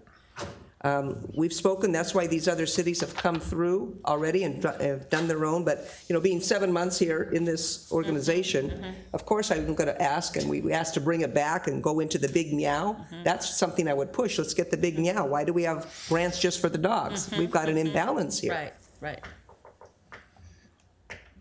So we can request that at the next I meeting? can request it, but I know it's not going to come back positive because we have a budget already that's in place. Where are they going to pull from? Which reserve? Which area? It could be feasible, but at this point, I want to start something now, fast track. We are years behind in having a cat spay and neuter program and responding to the residents that are on here. You don't need excessive shots. Right now, we just need to do the basic part. You know, we don't have to, and not go over $200. Everyone finds whatever vet can do it. I've done it myself with a community cat, brought it to the vet, they took care of it, and it was, you know, taken care of. People are feeding it, and don't ask me my number of cats either. But, you know, we're all sensitive to those Yes. fur babies that we have. Yeah. So they need help. They need help, and we can do it. At least we can try to do Yeah. it.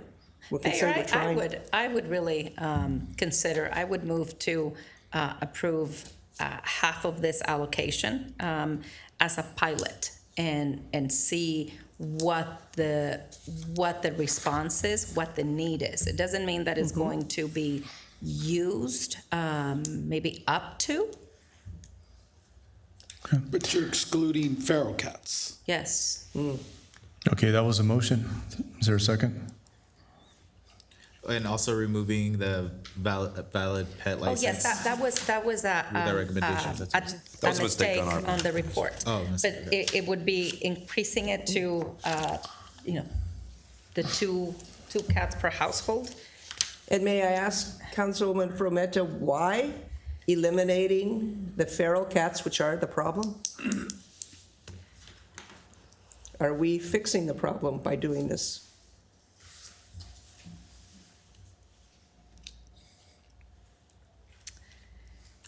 If we're going to mirror what the big meow was, that was the big meow.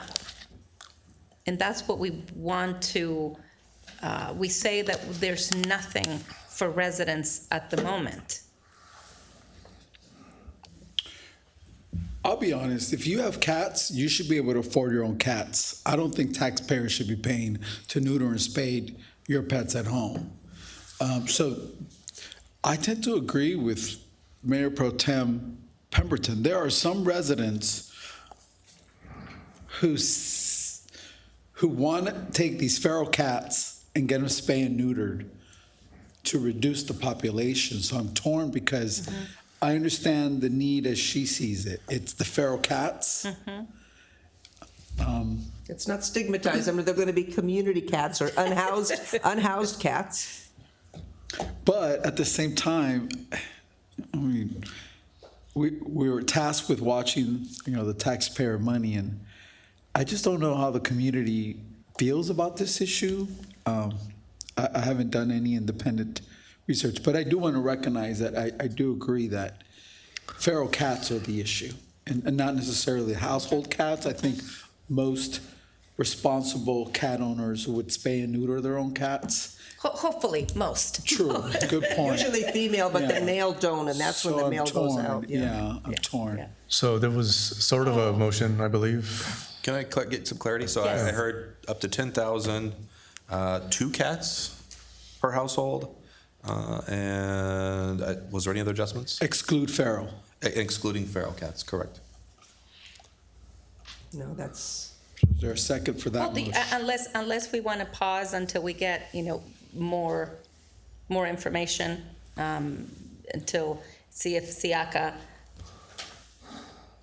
what they, if there's any monies, or if they would bring back the big meow and include feral cats. okay, I have a meeting coming up just this week, and I will bring that to the table in our meeting and talk about what my presentation is with the other cities and see if there is something that they can do, in a sense financially. But at the same time, I want to include that, again, the feral cats are critical, or we are not solving any problem. Well, and what I would like to know is where SIACA is and the rest of the member cities collectively, as we discussed, and we're going on our own to address the feral cat population. Well, it's and not spending just our own. money. Again, we have all these cities that are doing it, and they have been doing it. Downey just wasn't part of this whenever they initiated the funding and such. So then the report that we have here is inaccurate? Is that? No, it's not inaccurate. It's just some background information. I had asked for this in asking to have a program, and what are others doing. No, I know, but the report that we have here has indicated that those cities did not include the feral cats. And I think that that's where the confusion and the disconnect is. Some did, some didn't. May I inquire, have we ever heard of any grant programs that may be out there to address the feral cat population? Have any cities been successful in, there might be some.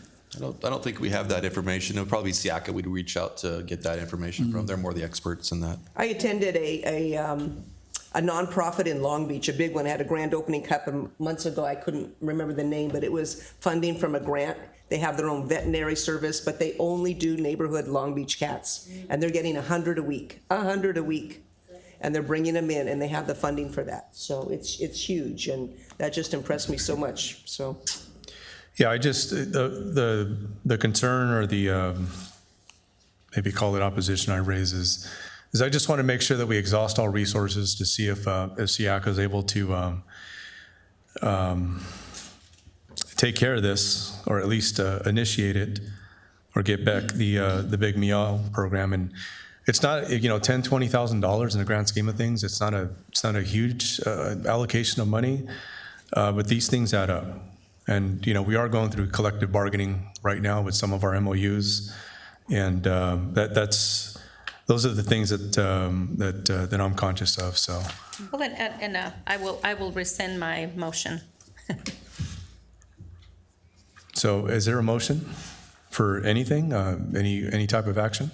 I'd like to bring this back next month, and I will do some due diligence and speak with all our contract cities, not contract. The core cities? Right, The member founding cities. Member Speak cities. with other member cities, which are 7 or 8, and then talk with the director and see how the Big Meow might come back, where they're getting the funding for that, and see how we can incorporate with the member cities a program and come back. And if it may be in the future, then I say we need something now.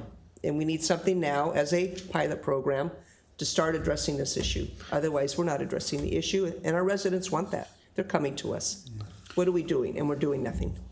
Yeah, and I will say, Mayor Pro Tem Pemberton, appreciate your research on this and your passion behind this. But again, for the reasons I stated, I just want to make sure that we exhaust all resources before we make a commitment.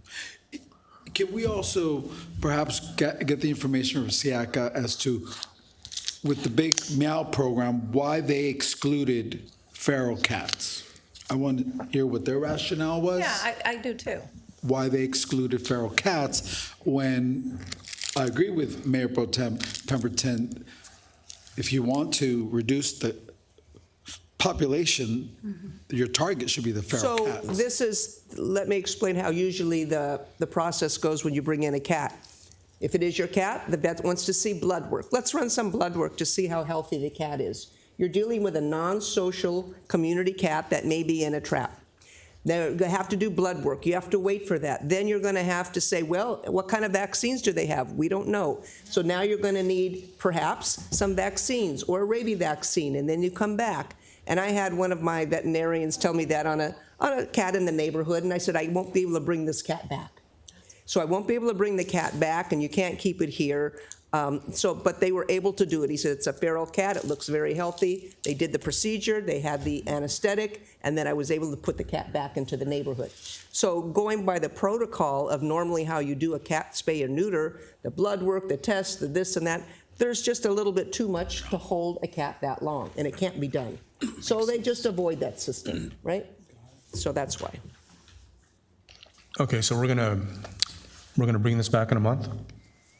Is there, if we have to make a motion for that? So we're going to defer this item and bring it back later in October, it sounds like. If we can get some action on that, it allows us to know that it's continued. I can actually, I could bring it back at next meeting. Okay, so I'll make a motion that we defer this. Okay, second. Okay. Do we have to vote on that?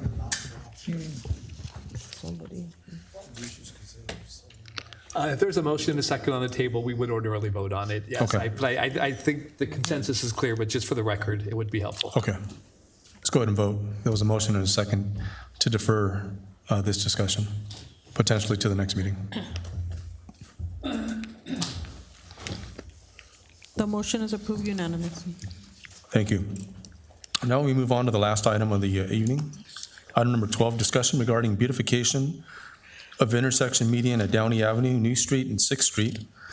Did City Council discuss options for beautifying the raised median located at the intersection of Downey Avenue, New Street, and 6th Street, and provide direction on options for adding a monument sign with the raised median? City Manager Bradley, is there a staff report for item number 12? Yes, Mayor, there is. We have our Public Works Director here for the presentation. Good evening, Matt. Thank you, Mayor Sosa and Council. Tonight, we're providing some information on a small beautification project located at the median at Downey Avenue, New Street, and 6th Street. Staff was asked to provide options for beautifying this median.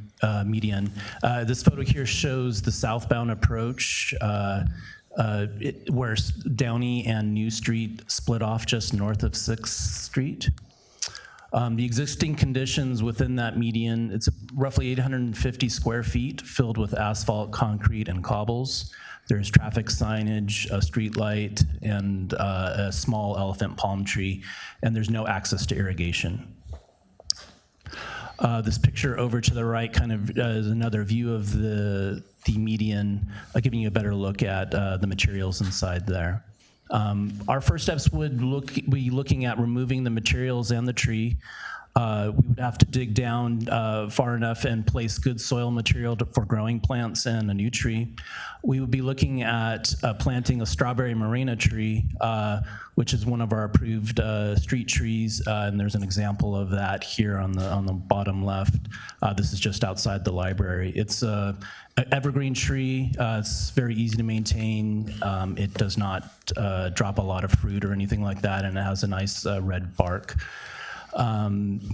And also be planting succulents and adding mulch. And again, because we have a lack of irrigation, we would be looking at something that is drought tolerant and easy to maintain. Some additional options we were asked to look at was potential of adding signage within the median. And as you know, we have monument signs at our entry points. These are used in larger scale medians. Adding a sign, it could be scaled down, but the budget to fabricate and install a sign would be roughly $25,000, and we would need some direction on what type of language we would like to see on that sign. Overall, the beautification project, those first steps, looking at roughly $10,000 to do that work. We actually have some quotes from contractors now. And then in terms of fabricating a sign, approximately $15,000, and then another $10,000 to install the sign, with a total budget of $35,000 to do the beautification. with all of those items. We have a annual citywide CIP fund that we would use for this project, citywide median landscaping funds. And that's, we use those for all over the city. We would be pulling from those funds to be able to work on this project. And with that, I'm happy to answer any questions you might have. Thank you, Matt.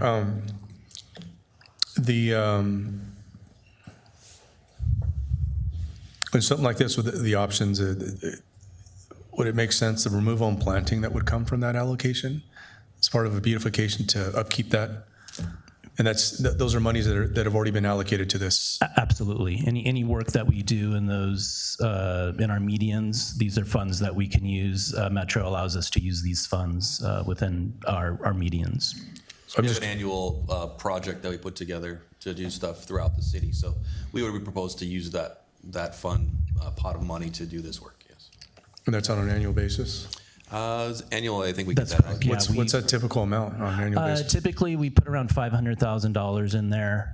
We use some of that for the contractor that does just the general maintenance on our medians.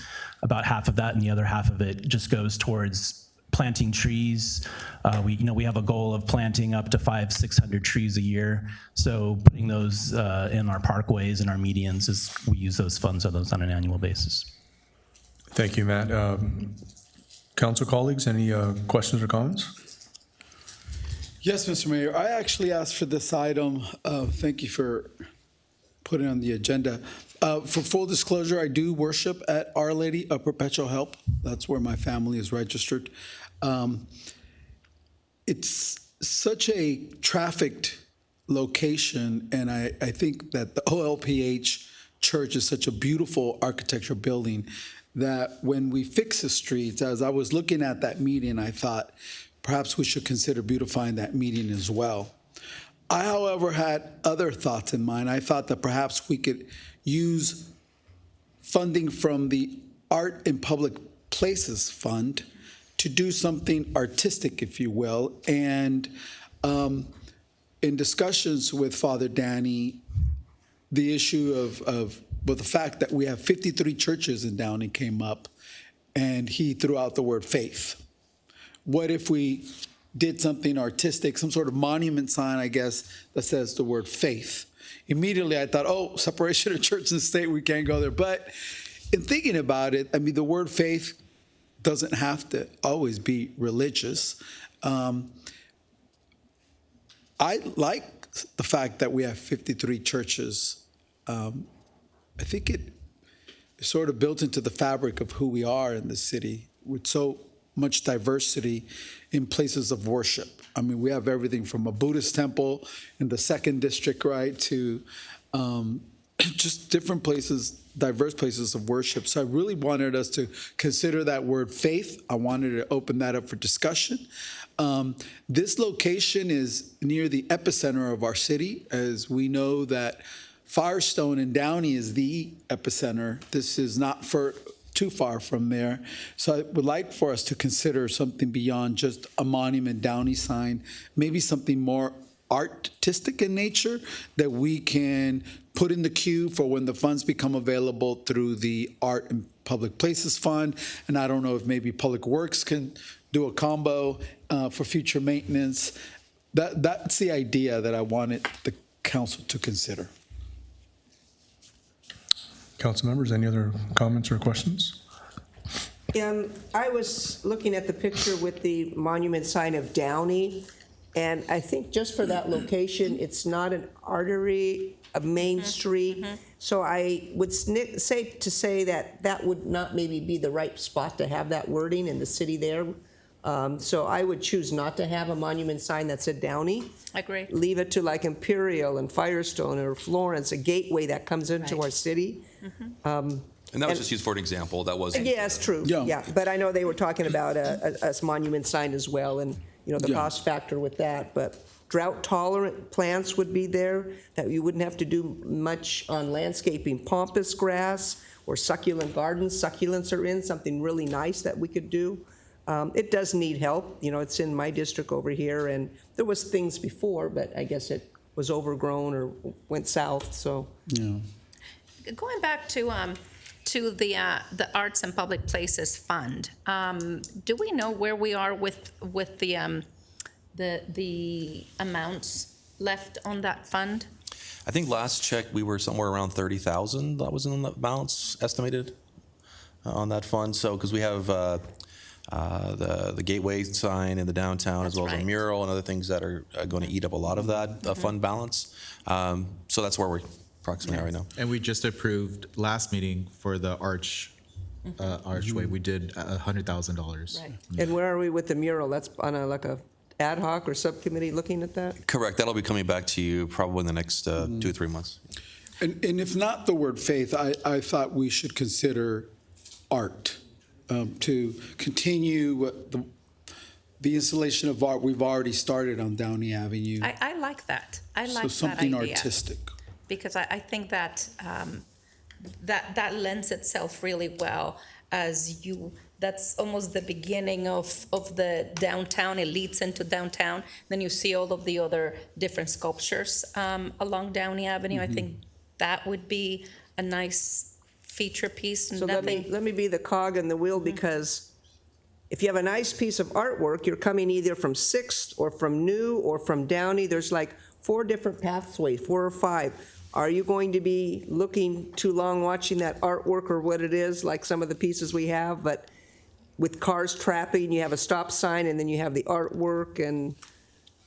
There are some 360 pieces, for example, the butterfly statue, well, I call it a statue that we see from all angles. Put up. Yes. Yeah, so Okay. there are Yeah, some that's what I'm 360 pieces. So perhaps we can ask staff to come back with some options, more in the art realm instead of the monument sign. Versus a one-sided. Yes, and with solar lighting now, we don't need all the work for cables and something for it to be lit up at night. I think we're missing an opportunity with some previous art pieces that are not lit at night for people to appreciate those. So I would Agreed. encourage. Could be bright area that when people are walking, say from the church or in the neighborhood, it helps illuminate the walkway.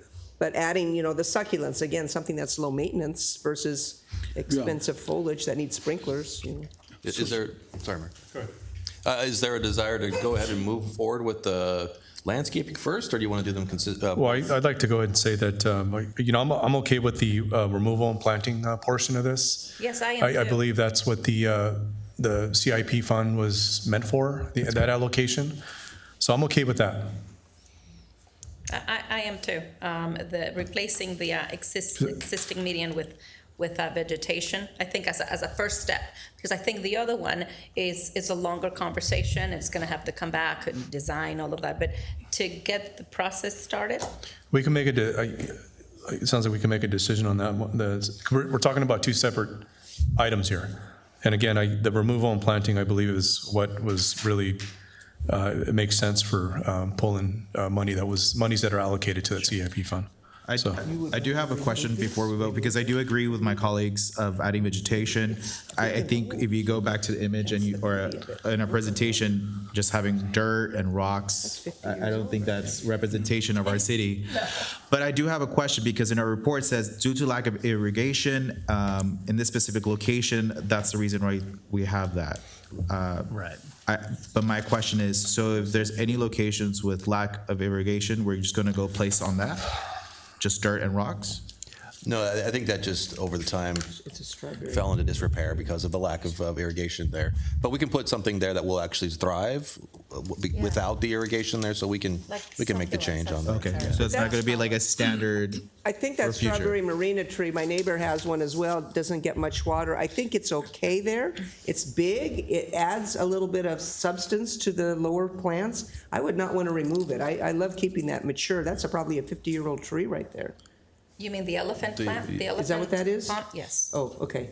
What's the name of this tree? That's an elephant palm tree. Elephant palm. Yeah. How does the council feel about that tree being removed, or it sounds like Mayor Pro Tem wants to save it. I'm open to discussions. I would say let's leave it to the professionals, let them beautify it and as they see fit, and but what makes sense and what's feasible there. It's pretty hardy. It's pretty hardy. All you do is remove a little bit, but unless it's dying or is dying, then I don't see the need to remove it. It's a mature tree. That's very expensive. On the other side too, we can leave a space in the middle if you'd like us to also leave that there, so for future conversation about art in that particular location. So- Yes, I would hate to plant succulents or some plants that later on we're just gonna have to tear out. So with keeping that in mind, that, so can we ask staff to maybe in the future come back with something to consider, for us to consider in the middle of? Yes. You can all make a motion for that. I would so move. Second. Thank you. Okay, we made a motion in a second, so was that clear? But we first need to vote on this one as far as, so we're not replacing the tree, but we are replacing the dirt with drought-tolerant succulents for now. Yes, so for clarification of the motion is that we go ahead and proceed with removing the dirt and whatever you deem necessary to remove. To re-landscape with appropriate succulent plants and foliage, and consider leaving room in the middle for a future possible monument sign or art project. Yes. Okay, that was a motion. That's a mouthful. We got it on our side. Is there a second to that motion? Second. Okay, please I don't have vote. something long, just second. Yes. All right, those motion and second, please vote. Okay. I could repeat that. You're gonna have to, The motion you're gonna is have to watch approved the tape, unanimously. watch the replay for that one. Okay. Okay, this meeting, we will now adjourn. The city council will now adjourn the memory of Chief John This is an opportunity. Ojikoba, Senior 54 Associate Vice President and Chief of Campus Safety at BIOLA University, employed for 25 years, who passed away due to a medical emergency. The victims of the September 11th terrorist attacks, Fletcher Merkel, 8, and Harper Moisky, 10, victims of the shooting at Annunciation Catholic School in Minneapolis, Minnesota. And this one hits home. Barbara Bobby Samperi, Downey Board of Education member for 33 years, longtime Downey resident, and Downey Community Service Commission member for 15 years. A moment of silence, please.